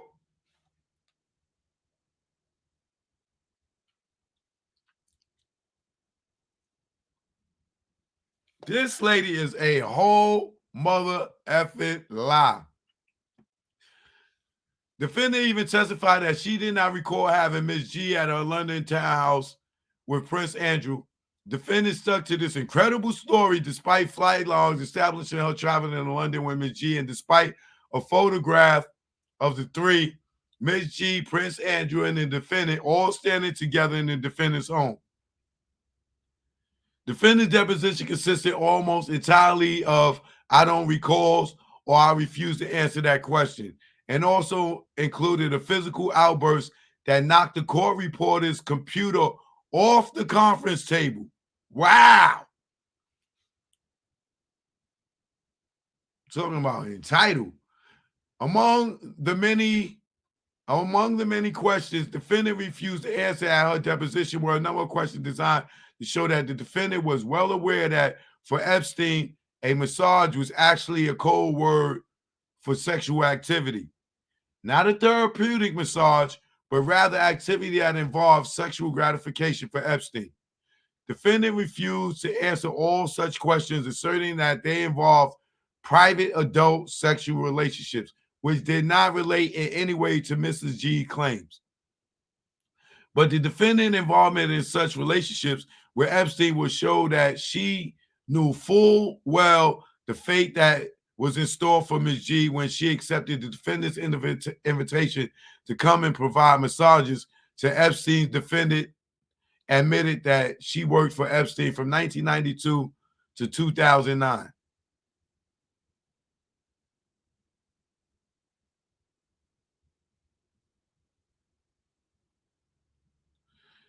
For example, when asked, have you ever said to anybody that you recruit girls to take the pressure off of you so you won't have to have sex with Jeffrey?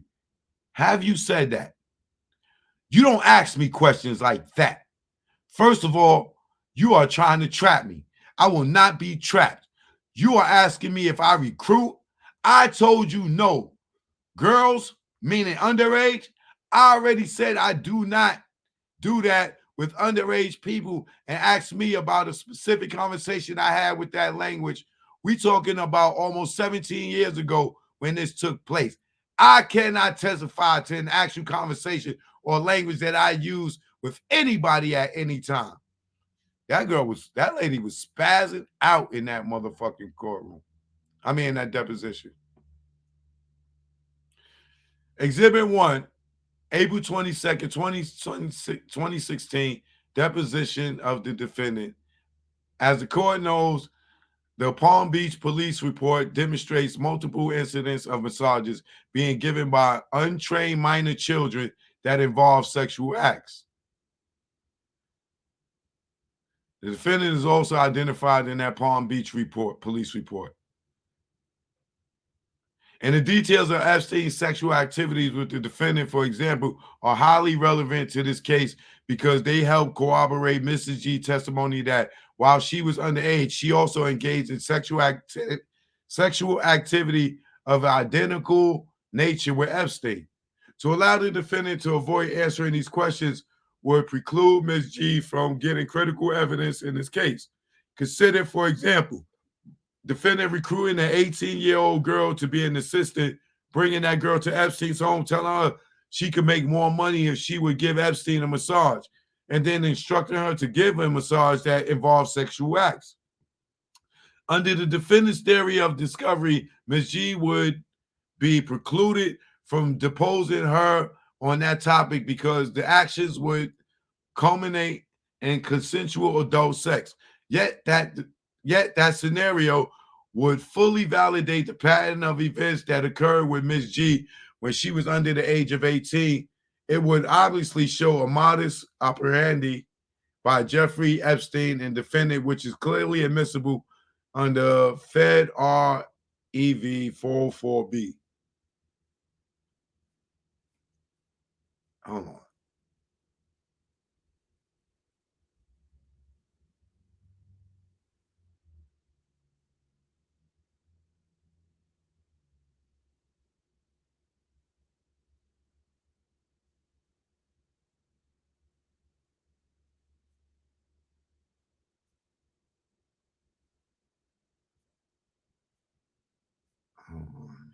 Oh, here we go.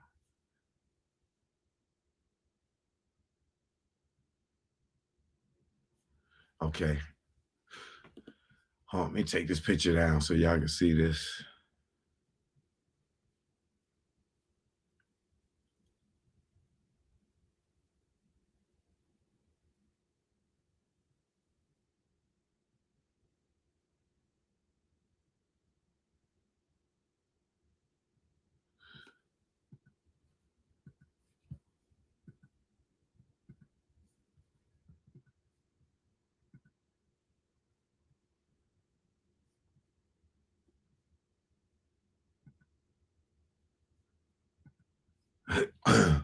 Defendant claims that such questions are a mere fishing expedition without acknowledging the fact that these questions go to critical issues in this case.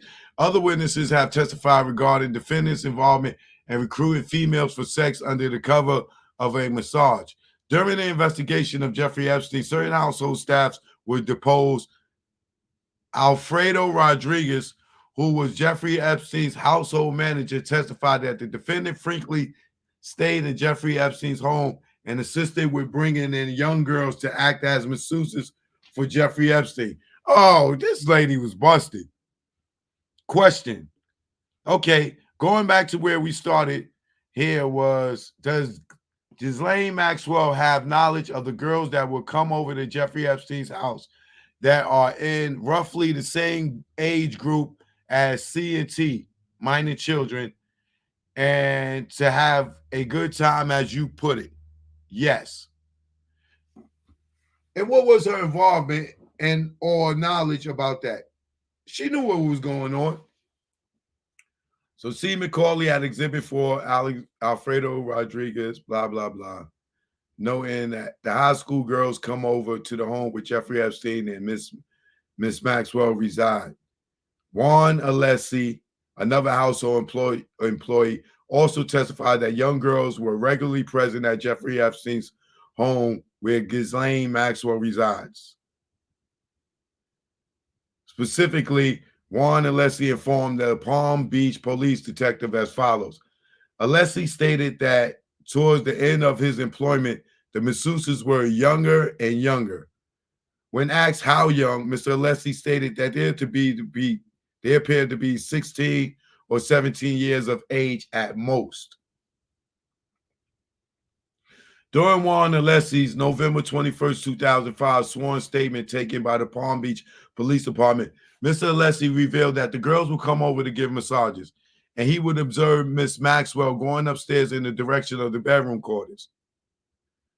He also testified that after the massages, he would clean up sex toys that were kept in Mrs. Maxwell's closet. Wow. Wow. These some sick motherfuckers. He added that he and his wife were concerned with what was going on at the house and that he observed girls at the house, including one named Virginia. Mr. Rodriguez also testified that the defendant also had naked pictures of girls performing sexual acts on her computer.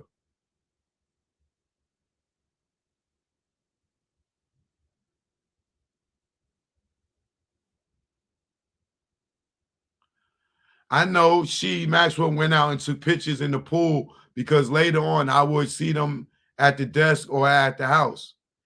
And nude, 99% of the time, they were topless.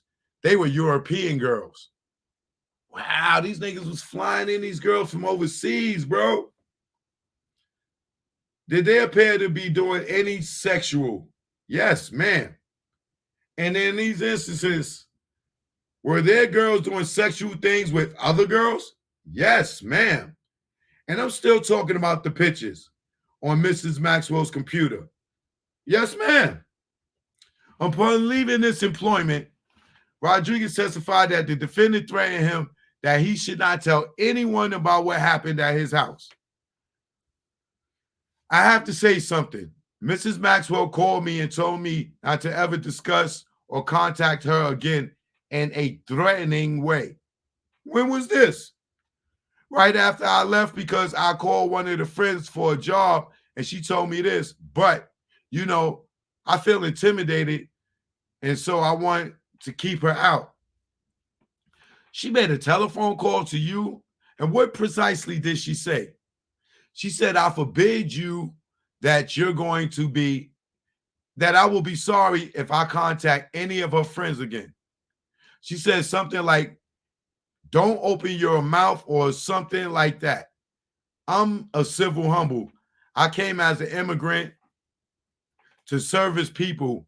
And right now, you feel a little, I'm 55 and I'm afraid. First of all, I don't have a job, but I'm glad this is on tape because I don't want nothing to happen to me. This is the way they treat you. Better do this and you shut up and don't talk to nobody. And when you say this is the way they treat, who specifically are you talking about when you say that word they? Maxwell. And in some, at the core of this case, are statements made by Ms. G that she was recruited by a defendant to be paid as a masseuse, yet was enticed or coerced into engaging in sexual acts with Epstein and defendant for money. She further explained that the recruitment of females through the offer of some legitimate position was the typical way in which the defendant and Epstein lured unsuspecting females to the house before converting the relationship into a sexual one. Ms. G has described the frequency of these massages, the sexual tendencies of the participants, the manner in which the massages became sexual in nature, and the defendant's role at each stage. In response, defendants has called Ms. G's entire account untrue and obvious lies. The defendant has instead tried to portray her role as nothing more than an Epstein employee performing typical household management duties. Any personal knowledge defendant has of Epstein's sexual tendency, habits, and use of massage for sex is entirely relevant to either corroborate Mrs. G's account, like defendant's participation in any sexual act with Epstein, and his presence on his properties, using his mode of converting massages into sex, or with females, will directly corroborate Mrs. G's account. On the other hand, without access to the answers to these inquiries, Ms. G was unable to expose the bias of the defendant, unable to thoroughly cross-examine defendant's position that she was just a lowly employee,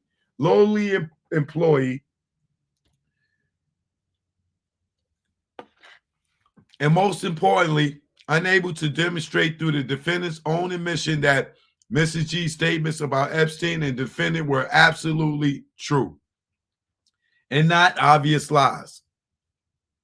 Finally, defendant fails to recognize that for the discovery purposes Finally, the defendant fails to recognize that for the discovery purposes at issues here, relevance is an extremely broad concept. Embedded of musicians in the United States, blah, blah, blah, blah, blah. And once relevance is shown, the party resisting discovery bears the burden of demonstrating that despite the broad of a liberal construction afforded the federal discovery rules, the requests are irrelevant or are overly broad, burdensome, or oppressive. Here, the requests are not overly broad. Ms. G's specific explanations of the targets of her questions make clear.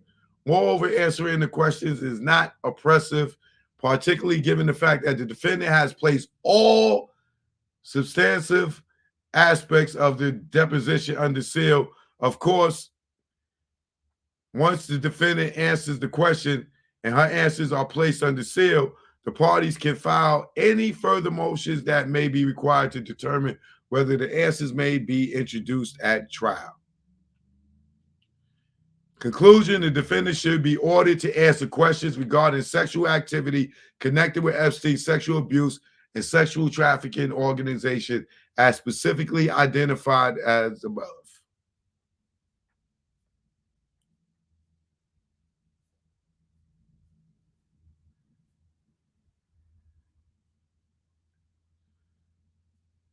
Jane Doe 2, 3, 4, Jane Doe 5.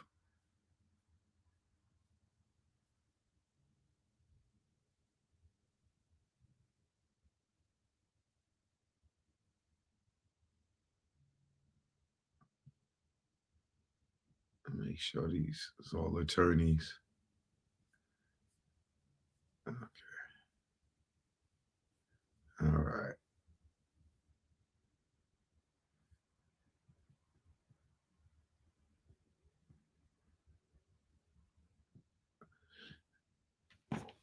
Okay, so these depositions, right? I don't remember, sir. The next page is a message in the upper left dated January 13th, 2005 from CW, correct? Yes. That's the same C that we've been talking about, correct? Yes. That was at 7:30 p.m., correct? Yes.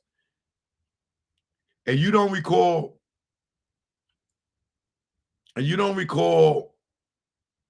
what that particular call was about, right? No, sir. The message dated January 20th, 2005 from Maria. Do you see that on the bottom right? Yes. Do you know who that is? I think I have a different page. You're a little ahead of me. Excuse me. January 22, 2005. Ms. Critton, I think that's page 31. I don't remember who she was, sir. You don't recall what that message was about? No, sir. What about the next page? There is a message that Eva called. Yes. Dated January 21st, 2005. Yes. Do you know who Eva is? Yes. Who is Eva? The assistant comptroller from the New York office. Do you remember her last name? Polish last name, I guess. She was Russian. She is Russian, actually. Did you ever travel to any of the residence that Mr. Epstein had? No. Are you aware he had a residence in the Virgin Islands? Form? Yes. And would he sometimes travel to that residence from Palm Beach? Yes. Okay, do you recall on any occasion who would travel with him to the Virgin Islands? Form? No, sir. I think we were talking about the money before, the household account. Sometimes you give gifts. Yes, I would told to buy some gifts. From who? For whom? For the guests. Okay. What kind of gifts? Shoes, sweaters, clothes. So were you instructed to buy something in particular at a particular store? They will go to the store. If they like something, I will go after and pay them and retrieve it. Okay. So this would be a girl who was staying at the house? Yes. Okay.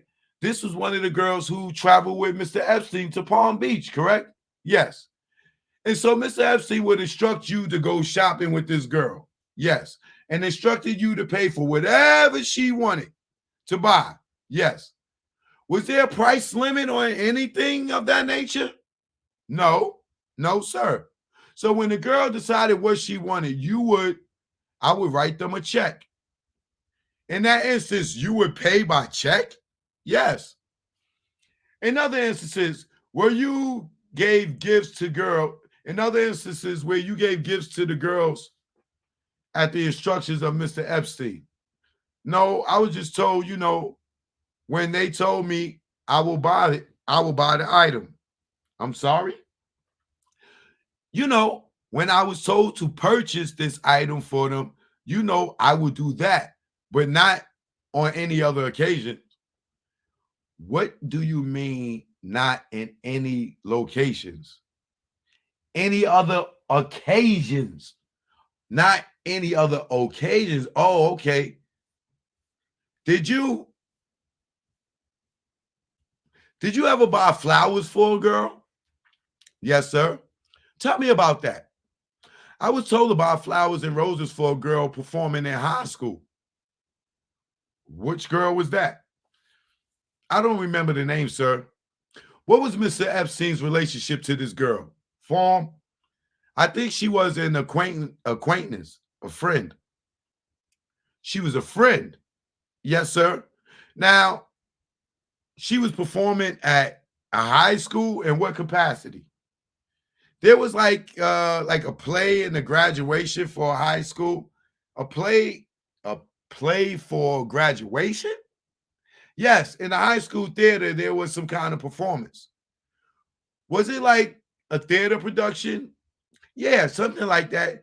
I didn't go inside, so I didn't know what was going on. Why did you say it was for graduation? Because everybody was the graduation. Because everybody was the graduation outside. There were parents. There were a lot of people at the school. Oh, okay. A lot of high schools have theater production companies, and they put on plays. Correct? Form. It was towards the end of the year. Well, I think I overheard that there was a graduation performance of some kind. But you didn't go in, so you don't know. No, sir. But this was a high school student you were bringing flowers to. Is that correct? Yes. Had you seen this girl before at the El Brillo Way property? Yes, sir. You had seen her a number of times. You had seen her a number of times. Yes, sir. Do you recall her name? I don't remember her name, sir. Now, you said you never went inside the theater. No, sir. Okay, how did you get the flowers? How did you get to the flower store? I called the girl to her cell, and she would come to the back door, and I gave her the flowers. He asked me how you get to the flower store. Was anyone else around at the time? No, sir. And you mentioned this was a girl you had seen before. Yes. Was this girl who had come to give massages to Mr. Epstein? Form. I don't know if she was doing massages, but she was at the house. What would she have been there for? To visit him? This was a high school girl who was coming to visit Mr. Epstein at his house. She came to the house. I opened the door and I left. You know, did you take her to the kitchen like you did? Yes. So you brought her to the kitchen just like you did for the girls who give him massages, correct? Yes, sir. Did you ever pay her? I don't remember, sir, but probably I did. Form, move to strike, speculation. Why did you say you probably did? Because I was the only one paying. Well, not the only one, but but chances are I paid her, but I don't remember that particular instance that I gave her money. Is it fair to say that the girls who came to the Palm Beach residence, they are not the girls who are staying there? The girls who came, they were given massages, correct? Form, yes.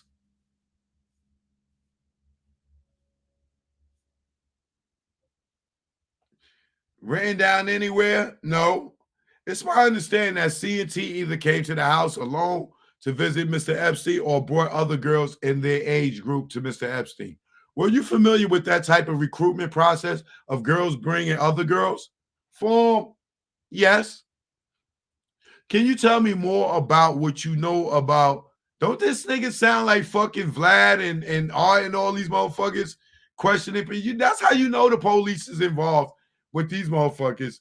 Niggas say, can you tell me more about that? So You told me, you know, you worked at Bad Boy, and you was there when Sean did the shooting. Tell me more about that. Don't that shit sound like that shit?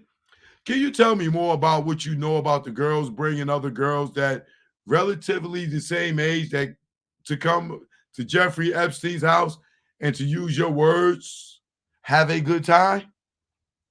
For it's hard to know who they knew, but I think was they feel better themselves when they're in a group than going by themselves. But I don't know, somebody recruiting. Okay. And you talked about at least refer to yourself, I believe, to the police as well as today as a human ATM machine, right?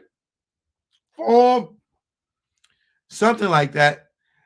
I was supposed to carry cash at all times.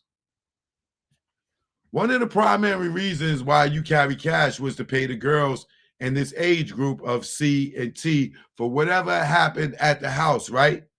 For yes. That's a fair statement, right? For yes. Okay. And when C, let's use her for example, would bring somebody else to the house. Did you pay C as well as whoever she brought to the house? Pay them both? No, I pay only one person. Okay. My understanding, and tell me if this is wrong or you can corroborate this, is that Mr. Epstein would pay the girl that was actually performing whatever was happening in the room. For now, we'll call it a massage, as well as anybody who brought that person over to the house, they will both be paid cash. Are you familiar with that? For no. If C brought another girl over to the house and stayed downstairs, but this other girl went upstairs with Mr. Epstein, which one would you pay? I don't know because I was told who to pay. Oh, and Sarah Kellen always told you?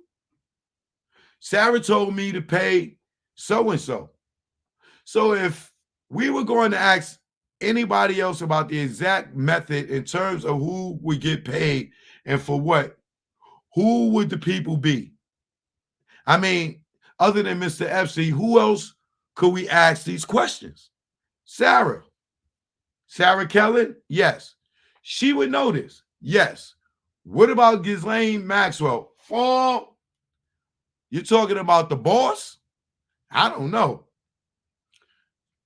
To your knowledge, was Ghislaine Maxwell aware of these girls that were in the age group of C and T coming to Jeffrey Epstein's house to have a good time? For I have to say something. Mrs. Maxwell called me and told me not to ever discuss or contact her again in a threatening way. When was this? Right after I left, because I would call one of the friends for a job and she told me this. But, you know, I feel intimidated and so I want to keep her out. What exactly did she say? First of all, was this a telephone call? Yes. She was in New York. She called you on your cell phone? Yes. Is this the cell phone that was issued to you by Mr. Epstein? No, it was my personal phone. I was already gone. Yes, this is 3-4 months down the road. So if you left in February, March, it was May or June of 2005. Yes. And you got a call from Ghislaine Maxwell out of the blue. Yes. And do you know what prompted that phone call? Because I contacted somebody in New York to get a job. Who was that person? I contacted Jean Luke and I contacted Eva. I seen Jean Luke name on that goddamn flight log. The Swedish girl, she used to be very good friends with Mr. Epstein because she asked me if she needs somebody in New York. What does Eva do? Eva was a model many years ago and she married. Eva is the mother of the girl who was on the wall. who is on the wall of Mr. Epstein's house? Yeah. All right. There's a younger model. There's a younger girl model that's on that wall of Mr. Epstein's house. And this lady, Eva, is her mother? Yes. And at some point in time, you called in New York to get a job. That's right. And you also called Jean-Luc Burnell. That's his name, right? Jean-Luc? Yeah. I don't remember his last name. Does that sound familiar to you? Jean-Luc Burnell. Yeah. What did Eva or Jean-Luc say about employing you? No. They said they're going to find out. Hold on a minute. Yeah.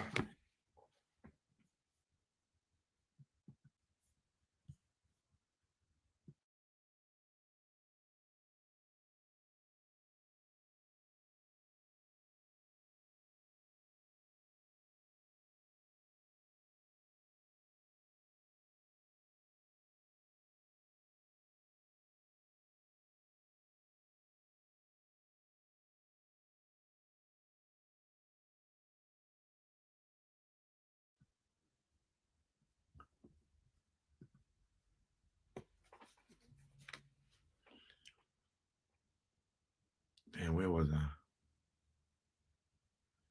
Oh, she made a telephone call to you, and what precisely did she say? She said, I forbid you. She said, I forbid you that you're going to be, that I will be sorry if I contact any of her friends again. Okay, other than you will be sorry if you contact any of my friends again. Did she say anything else about what you know about Mr. Epstein and or what she goes on at his or what goes on at his house? Let me say something real quick so I can continue this. All you motherfuckers that on my page calling Gene talking about, yo, Choke talking about you on the live. Get the fuck off my page calling that nigga being bitches, okay? If you don't like me talking about what niggas talk about on other fucking channels, that's public domain, that's public record, stop being a fucking bitch in my fucking comments, running over and calling Gene. This show ain't even finished yet. And y'all motherfucking bitches or bitch niggas calling this nigga got me calling me up, fucking up my flow.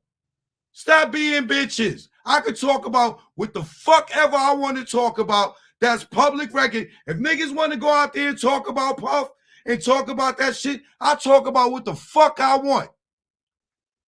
You fucking little bitch niggas running over there calling this nigga. Choke talking about you.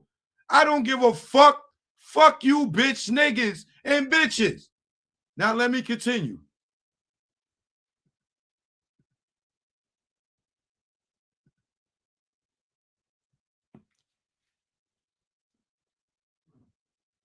She said, I said that part. She said something like, don't open your mouth or something like that.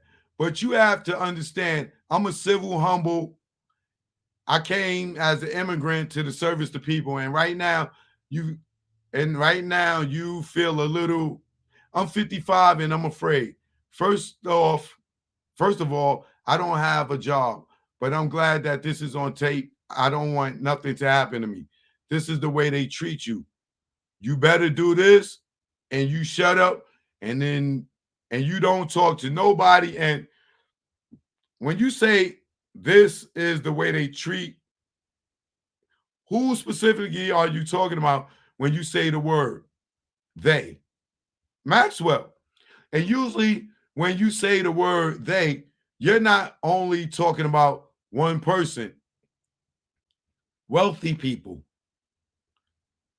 Are you also putting Jeffrey Epstein in that category? Form? I didn't talk to him directly most of the time. What's the reason why, if you were his head of security, that you wouldn't have more direct contact with him? Why is that? Form? He wanted that way. You know? So yeah, I have to talk to Sarah. Sarah is not available to talk to Leslie in New York. He didn't want to be disturbed. Even while you were in that same house with him, he still had other people you could talk to directly, but he was not one of them. Yeah. When you were fired, you were not fired directly by him? No. It was through somebody else? Miss Maxwell. Okay. But was it for upsetting him for taking the wrong car? Yes. Okay. Ever since this communication that Miss Maxwell made to you, where she called you sometime in May or June of 2005, and have you felt threatened? Yes. Form, have you felt reluctant to come forward and give truthful? Have you felt reluctant to come forward and give truthful, honest, and full disclosure of all information that you know about this case? Form, I said this off the record, but I will say it on record. Being in the Epstein case for me resulted in 2 years. I won't bring the names, but I was in the third interview to get hired as a household manager in the Palm Beach. And they told me, you are in the Jeffrey Epstein guy. They told me you are the Jeffrey Epstein guy. Not in the sense I did something wrong because of the scandal. So they shunned the job away from me. And so I was afraid that this is a very powerful people, and one phone call and you finish. So I'm the little guy. Even I'm wearing a tie, and I'm like, I think he said, even if I'm wearing a tie, I'm talking from the heart. This is the way it is. I feel you. I'm sorry that you have to be in this position. Move to strike. Well, when you apply for these jobs and they turned you down and gave you the reason that you were the person involved in the Jeffrey Epstein scandal, was it that they are associated or friends with Jeffrey Epstein, or is it that you have information and you have this confidentiality, but you revealing some certain information that Mr. Epstein would not like? Form, both. And since then, given what you just told us about and since then, given what you just told us about these people being very powerful, are you afraid for your life, given the fact that you're involved in some extent in this case? Form, I just started thinking about this because I went through, the first time I went to the deposition, I was in Palm Beach and I did my duty. I mean, I tell what I know, but now I know there's more digging, and all I want is this to be, to get on with my normal life. What? All I want is this to be to get on with my normal life and stuff. So when you come here today to testify, your main objective to get back to your normal life and get out of the spotlight of this case. Yes? Yes. And in doing so, have you held back some of the details that you know about that happened in this case to remove yourself from the spotlight? No, sir. Have you ever talked to Ghislaine Maxwell after that telephone call where she called you and you felt threatened? No. Okay, so going back to where we started. Okay, so going back to where we started here.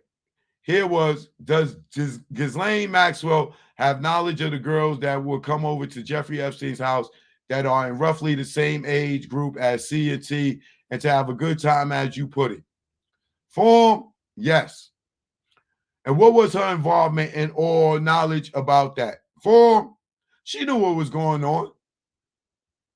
You referred to her at one point in time as Jeffrey Epstein's companion. Then later on, you said that if she flew on a different plane And oftentimes, or sometimes, she slept in a different bed from Mr. Epstein. Did that seem unusual to you? For it was odd, but I mean, and again, everything is odd in Palm Beach. That shit is funny. Okay, I don't mean to laugh. Oh, yeah, that motherfucker laughed too. Mr. Epstein, flight to the Jet Aviation, she flew to Galaxy Aviation, but they never flew the same time. Well, they never flew the same. Are you currently in fear of Mr. Epstein? Not at this particular moment, but it's something I have to be worried about, yes. Are you personally afraid of criminal prosecution? No. Do you believe that you did anything illegal? Illegal? No. I have no further questions. Thank you. We're going to take a break in about 15 minutes. Do you want to start to go for 15 minutes or do you want to? It's up to you. I'll start. When are we going to quit, folks? In 15 minutes? Might as well change the tapes. Bob has to be back, so we agree we're going to come back some other time.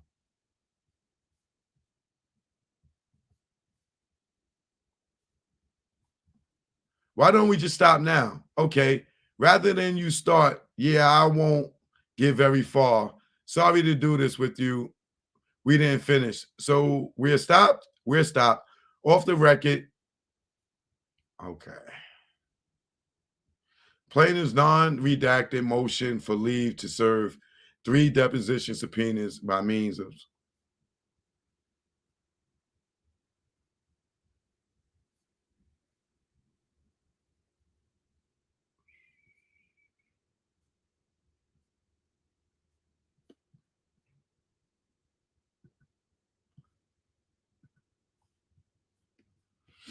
Let me look through my comments real quick so I can see who's the motherfucking. I could tell who went and told Gene that I was talking about him. It's very easy to find out. Let me see who's in here.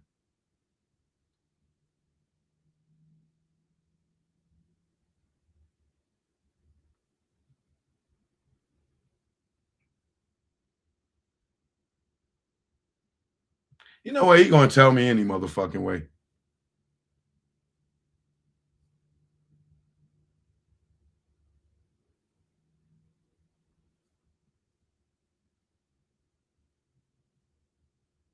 Let me see. Who the fuck is in here?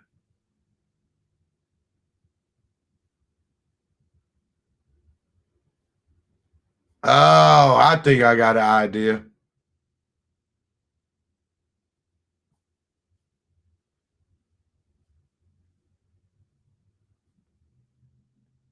You know what? I'm not gonna even block him. Let the motherfuckers just keep running over there, getting that nigga blood pressure up.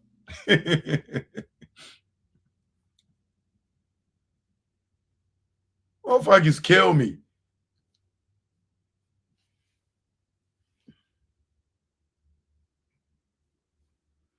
Let me see. Do I want to get into this?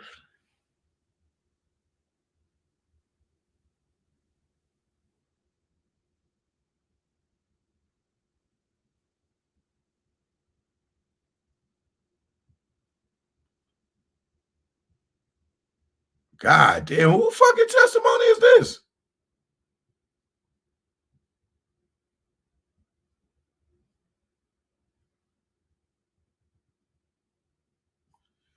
Hey, who is this?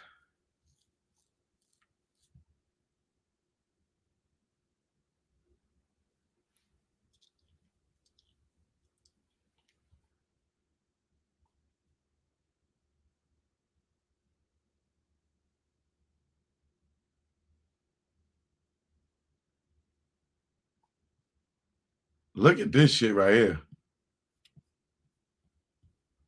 Let's go through these questions. I'm trying to see who is this.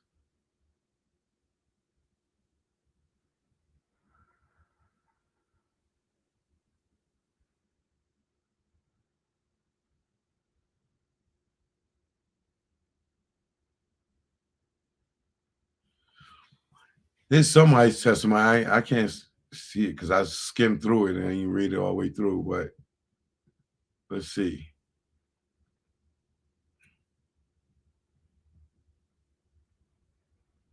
In other litigations relating to Jeffrey Epstein, both Markinkova and Kellen asserted their Fifth Amendment rights when asked questions about defendants' recruitment of underage girls. Wow. Do you know Ghislaine Maxwell? Fifth, is that somebody who helped Jeffrey Epstein to devise the scheme to allow him to access various and a variety of underage females? Fifth, is Sarah Kellen somebody that was also involved in the planning of the scheme to gain access to underage females? Fifth, God damn. Isn't it true that yourself, Ghislaine Maxwell, and Sarah Kelly had access to a master of list of underage minor females' names and phone numbers so they could be called for the purpose of coming to Jeffrey Epstein's house to be sexually molested? Fifth, I plead the fifth. Do you know Jane Doe 102? That's Virginia G. Fifth, are you aware of Jeffrey Epstein and Ghislaine Maxwell's sexual interaction with Jane Doe 102 when she was a minor? This is one of the many underage females that was trafficked basically around the globe to be sexually exploited and abused. Is that correct? Fifth, was that typically a Jeffrey Epstein and Ghislaine Maxwell to sexually abuse minors on Jeffrey Epstein's plane? Fifth, and also typical of Ghislaine Maxwell and Jeffrey Epstein to prostitute or pimp our underage minor females to friends. Fifth, God damn. Who is McCauley? Ghislaine Maxwell is somebody you know to be bisexual, true?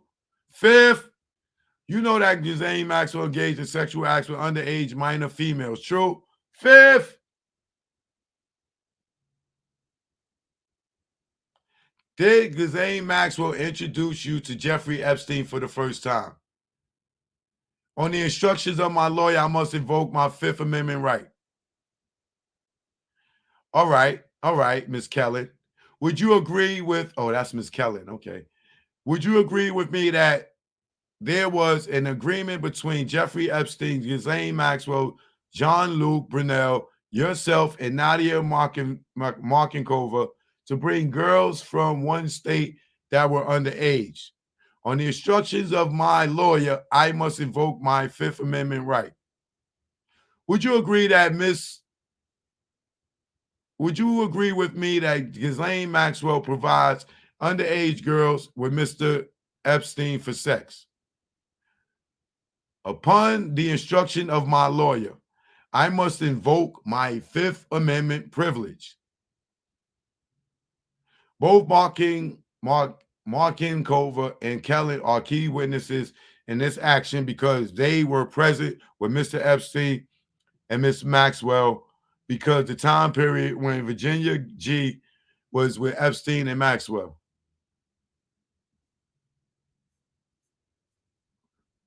These motherfuckers. I'm telling you, when you are white and you got money, you ain't got to say shit in court. You could just say fifth, and they just gonna go with it.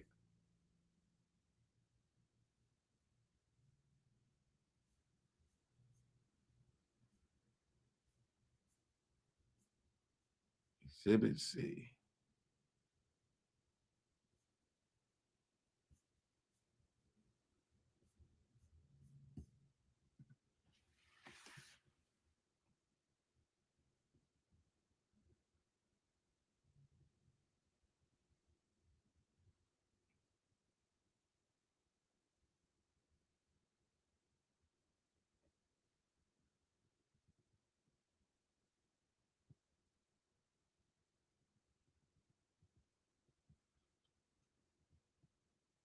This motherfucker Epstein is a sick ass nigga. Oh, this gets into all the different places and people that they fucked with.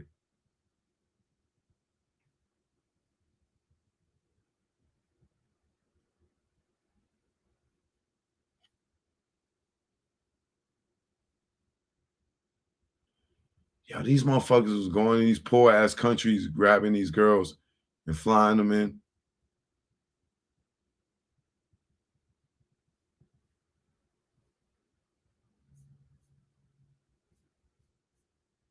All right, I'm gonna what page is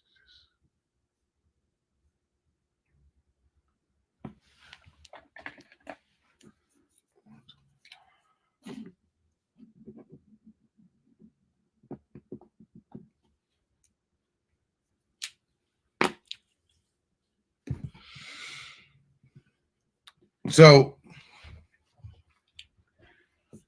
what I'm gonna do is I'm gonna I'm gonna come back tomorrow and continue this because niggas done fuck my vibe up. Because this nigga Gene calling me. I guarantee y'all the motherfucker didn't watch it.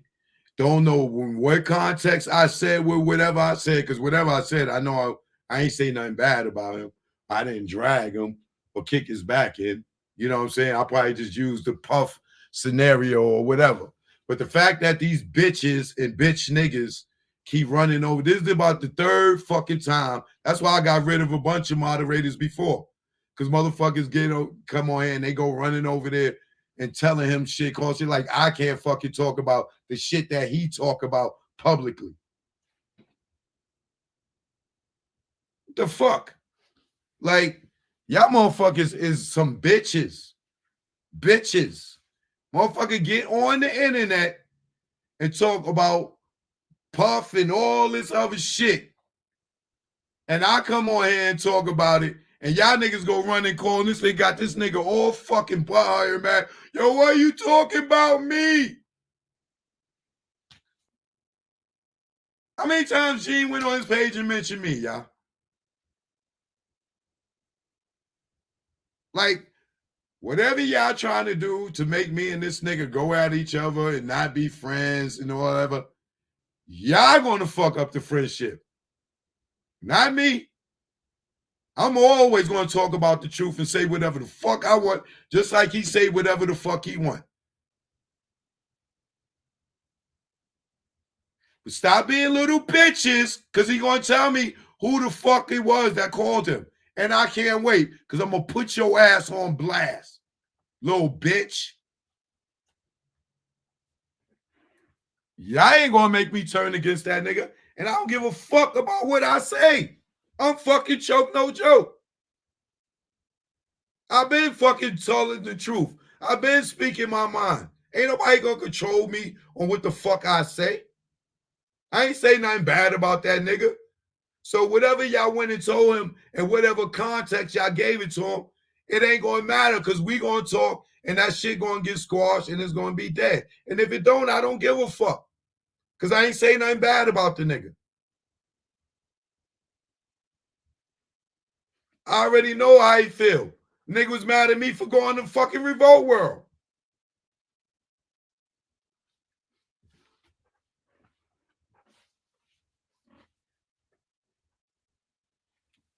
But niggas fucked up my mood, fucked up my vibe. I can't even zone and read and shit and get in my groove because this fucking nigga called me with this bullshit and I ain't even finished the show yet. So I know for a fact he didn't even see it.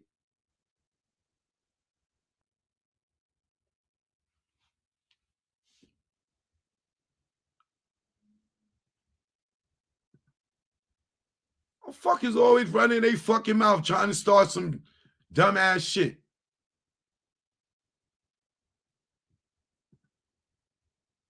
Choke no joke, man. I'll be back in the morning, man. Peace and love.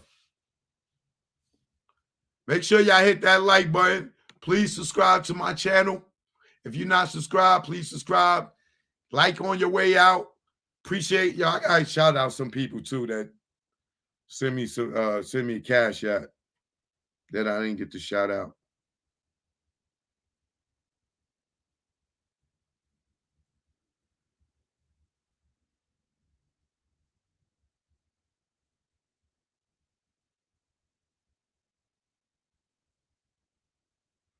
Shout out to G Baby.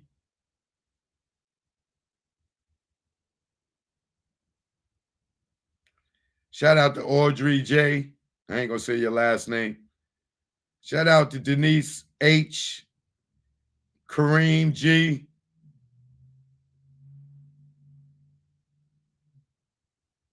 Shout out to Blizz Mathematics. Shout out to Rashard.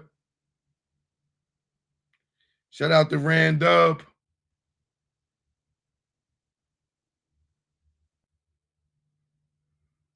For the Ross and Cali joint.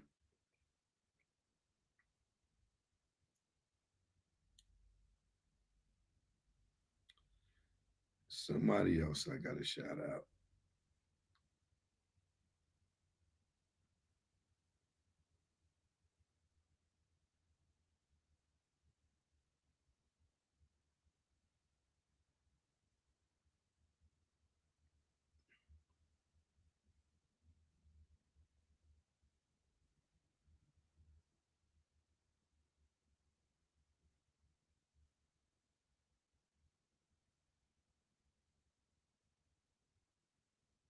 Who was it? There was somebody else I need to shout out.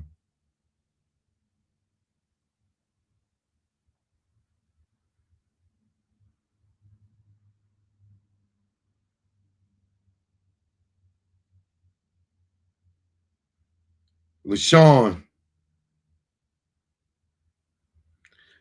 Shout out to LaShawn W. You know who you are. I ain't gonna say your last name. But thanks for all the support. I appreciate y'all. I will be back in the morning with the morning workout. I didn't work out today because my goddamn calf muscles is so goddamn tight from doing all that walking and shit. You know what I'm saying? I had to take a break from walking for a day or two because my goddamn calf is tight as shit. You know what I'm saying? But y'all know what it is. Sorry my spirit got broke tonight with that dumbass shit. I shouldn't have picked up the phone knowing I was live and knowing that he motherfucker was calling for some bullshit. Choke no joke. Go run tell that, bitches. All right? You bitches go run tell that, all right? Take this with you too. Go tell Gene that, all right? You fucking bitches. Peace.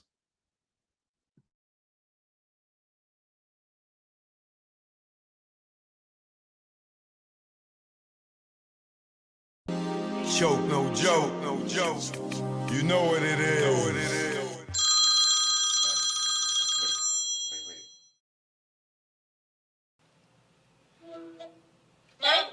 Hey, son. Hi, when are you coming home? Mommy's not coming home. Why? Goodbye. Where are you? Where are you? Mommy's not coming home. Why? Tell Daddy I'm not coming home. Why? Goodbye. Bye. What am I supposed to do? Tell this 10-year-old boy I'm getting some new dick or something? Check. Yeah. Choke no joke. Know what it is. This go out to the desperate housewives in New York, Atlanta, Texas, California, Miami, Mississippi. I never thought in my life, not me, I fall for another man's wife. Oh God, I know that it sound trite. I'm caught up with a desperate housewife. Yeah. I never thought in my life, not me, I fall for another man's wife. Oh God, I know that it sound trite. I'm caught up with a desperate housewife. It was quick how it happened. We was just chatting, had a lot in common. I kept her laughing, the department in which a man was lacking. He was the king of the ship. Somehow I became captain. My swag on platinum, all my gold just smacking. Then phone sex had happened. Things went left. Our common interest in sex, something like Little Kim and Hugh F. We knew if we met, it would be electric. Then the day came and we met. It was beyond my dream, a dream so sweet it made me scream. It was like a dream, knew why he made a queen. I wanted to find Marty McFly and use that time machine. Run up in the church, create a scene. Object to that wedding and give her my ring. I never thought in my life, not me, I fall for another man's wife. Oh God, I know that it sound trite. I'm caught up with a desperate housewife. I never thought in my life, not me, I fall for another man's wife. Oh God, I know that it sound trite. I'm caught up with a desperate housewife. I fell harder than a mother, my number one lover. Yo, under them covers was like no other. Had everything in common. I used to love her until he bugged her. Bitch motherfucker, device in the whip, had to call it quits. Hit us like a brick, we both sick. Now she got dilemma, like Kelly the kids. I'm calm, wish I never met the chick. Missing her seafood and our trips. Sex in the soul house, we did that shit. Sexing on the tent, we risked that shit. We both freaky as fuck, I miss my chick. Well, never mind, there to take him off of mine. Kindred spirits, just the wrong time. Get divorced, you can hit my line. Until I repent, it's next lifetime. Like, I never thought in my life, not me, I fall for another man's wife. Oh God, I know that it sound trite. I'm caught up with a desperate housewife. I never thought in my life, not me, I fall for another man's wife. Oh God, I know that it sound trite. I'm caught up with a desperate housewife. Joke, no joke, you already know. It's that south side of Eden Wall flow. We out of here.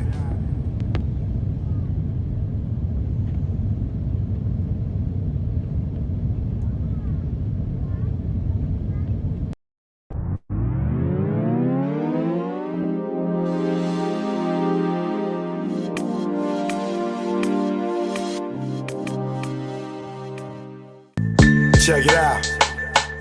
Choke, no joke. Learn from mistakes. DJ S&S the Great. It ain't no telling you be a first-time felon. No telling when you be a first-time felon. It ain't no telling you be a first-time felon. No telling when you be a first-time felon. Best day of my life, no sleep all night. Broke day for weeks, my cash was right. My capo tight, take our loot, unite. 23-hour shifts had us elude like Mike. Cash lovely, yeah, Dougie. How could this day get so ugly? Wifey bout to pop like some bubbly. Yo, through those 9 months, don't really bug me. Felt like a star, cop first car. Get up with the guard, what it is, baby paw. You're about to cop a van, get up with our mans. Before we reached our low spot, toes blam. Unaware what happened, discussing the clapping. It wasn't loud, ain't shit gonna happen. Me being stupid instead of getting it moving. This nigga kept chefing like the woo one. Then we heard a knock, no one knew of this spot. 6 niggas in the spot, 6 niggas not.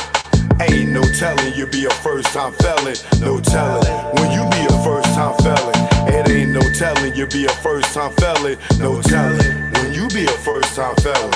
It ain't no telling you be a first-time felon. No telling when you be a first-time felon. I'm in the precinct all damn even. This good cop, bad cop shit got me steaming. No, I was caught, I ain't give a fuck. Had jokes like the usual suspects line up. Book time's up, came back fuck. Shirt wrinkled up, my pigs roughed me up. Time's up, heard them clink of the cuffs. Niggas was so deep they had to call on the bus. Everybody that checks outside waiting on us like ghetto celebs. Our cells ain't plush. 5 in the book and gave a whooping. He never forget, they gotta be split. Up in the courtroom, they cause it ruckus. Everybody in the jacks waiting on us. Try to bail us out, that thought got thrown out. Bill one so high, I couldn't bail half a nigga out. Copped out, that's what first fell in the bow.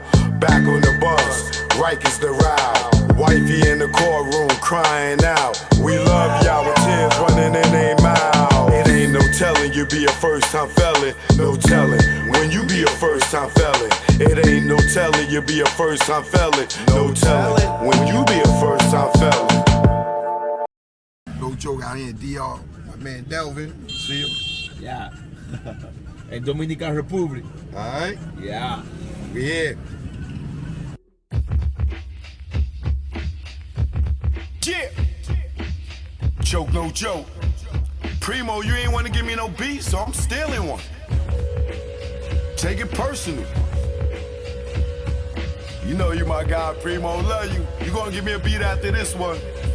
I never thought that you would cry me, go against me, and backstab me. Third eye is strong, word is bond. Put you on the fakes, and now you won. I gave you support, and you play me. For those who play with butt, yeah, I'm talking Breakfast Club, Revolt, whatever. All I know is birds of a feather. Hang with those that they hate. Once the realness, now you fake, and I see through you. What you gonna do when they book you and your Duke shoot? I know you think I'm expose you.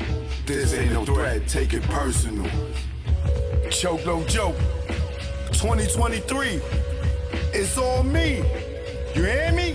2023 is all me. They say why I don't come around the game, cause all y'all dudes undercover gay, and I don't play those fucking games.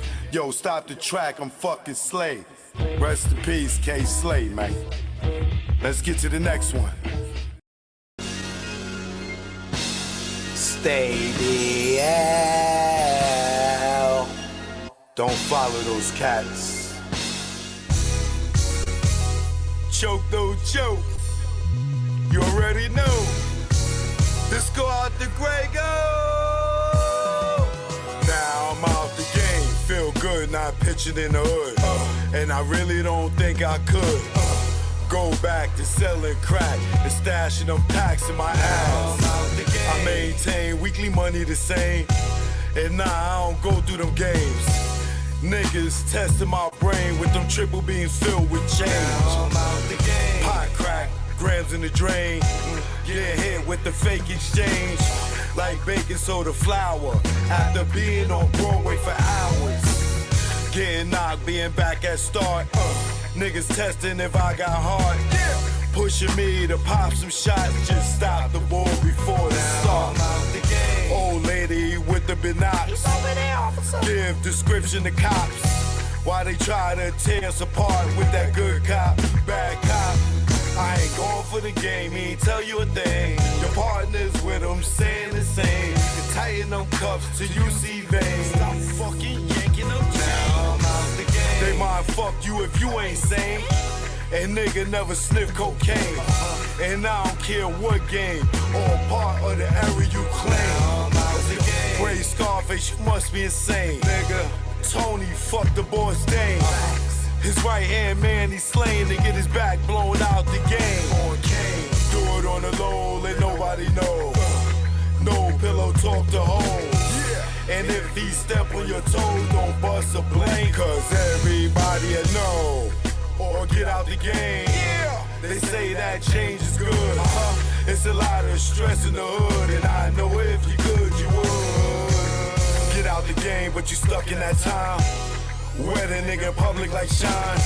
For a witness to drop a dime. For self-defense, do or die. Celebs doing time. Mike Vick on the child line. Even Kobe, Jason Williams, Gage, kick like Shinobi. Little Kim for perjury. You know you done fucked up, right? You know you done fucked up, right?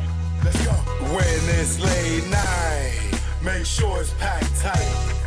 And when you take those flights, never eye the Jake in sight. And shake them fuckers when they dead to right. Making the fifth go rumble. Because of stick up trouble. Blasting your gap for a cat, for in fact, for some crap that don't involve you. For some dudes that don't love you, all they wanna do is pawn you until you go down. And don't do shit for you when you lock down, or even when you touch down. But they tell you to go to the pound. The same block that gave you a pound. Years in the pen, now you live it again.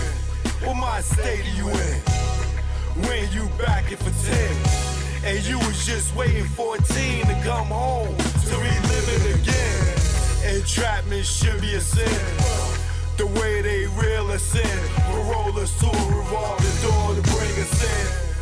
This shit is insane. The game is insane. The game will fuck with your brain.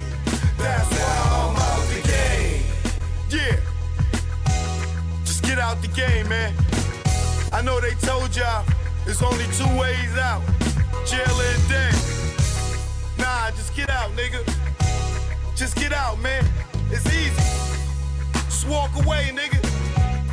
If they care about you, they'll let you go. If you in the game and you want to go and get a better life, and they won't let you walk away, what do that say? Get out the game, nigga. You want to sleep easy, nigga. Look at these rap niggas, nigga. You want to be the next rapper, trapper, clapper, federal indictment rapper, huh? I keep telling y'all niggas, man, get out the game, man. Joke no joke. Grego, you already know. The beast is chemical, baby. That's why I'm out the game.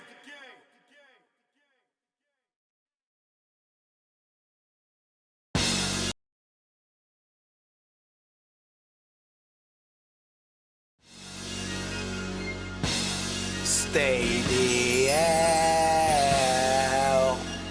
Don't follow those cats.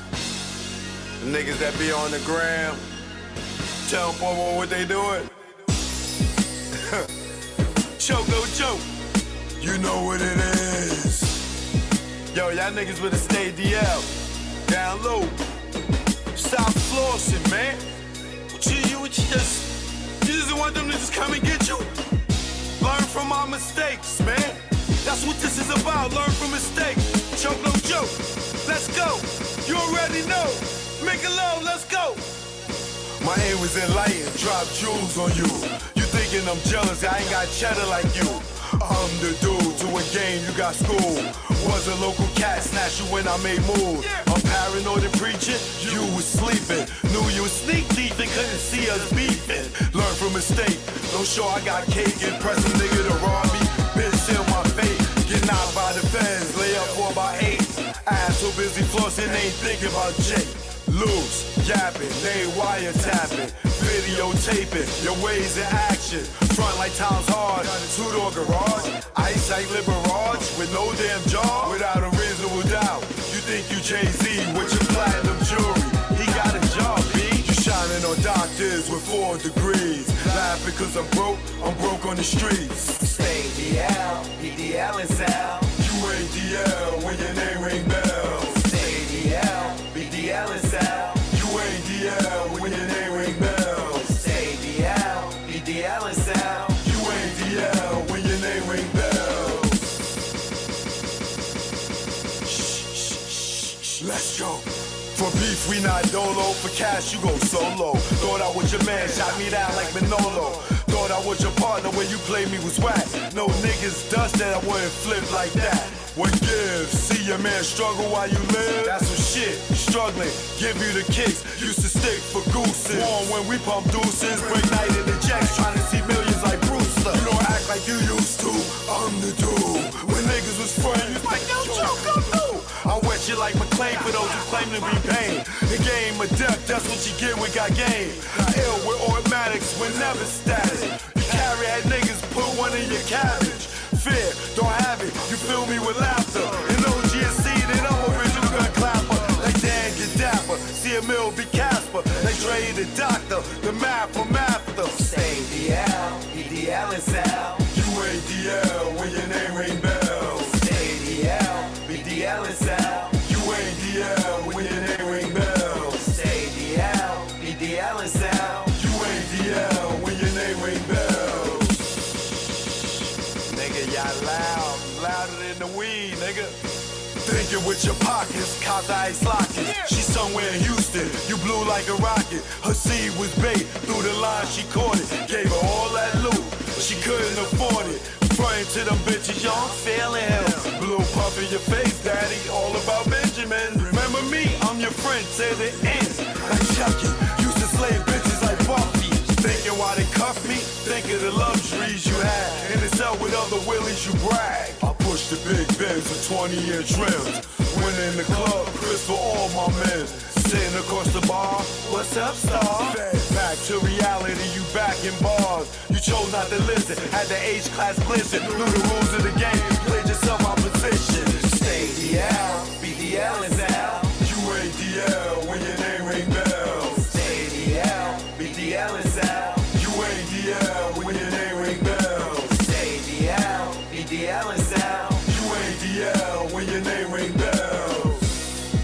Yo, son, yo.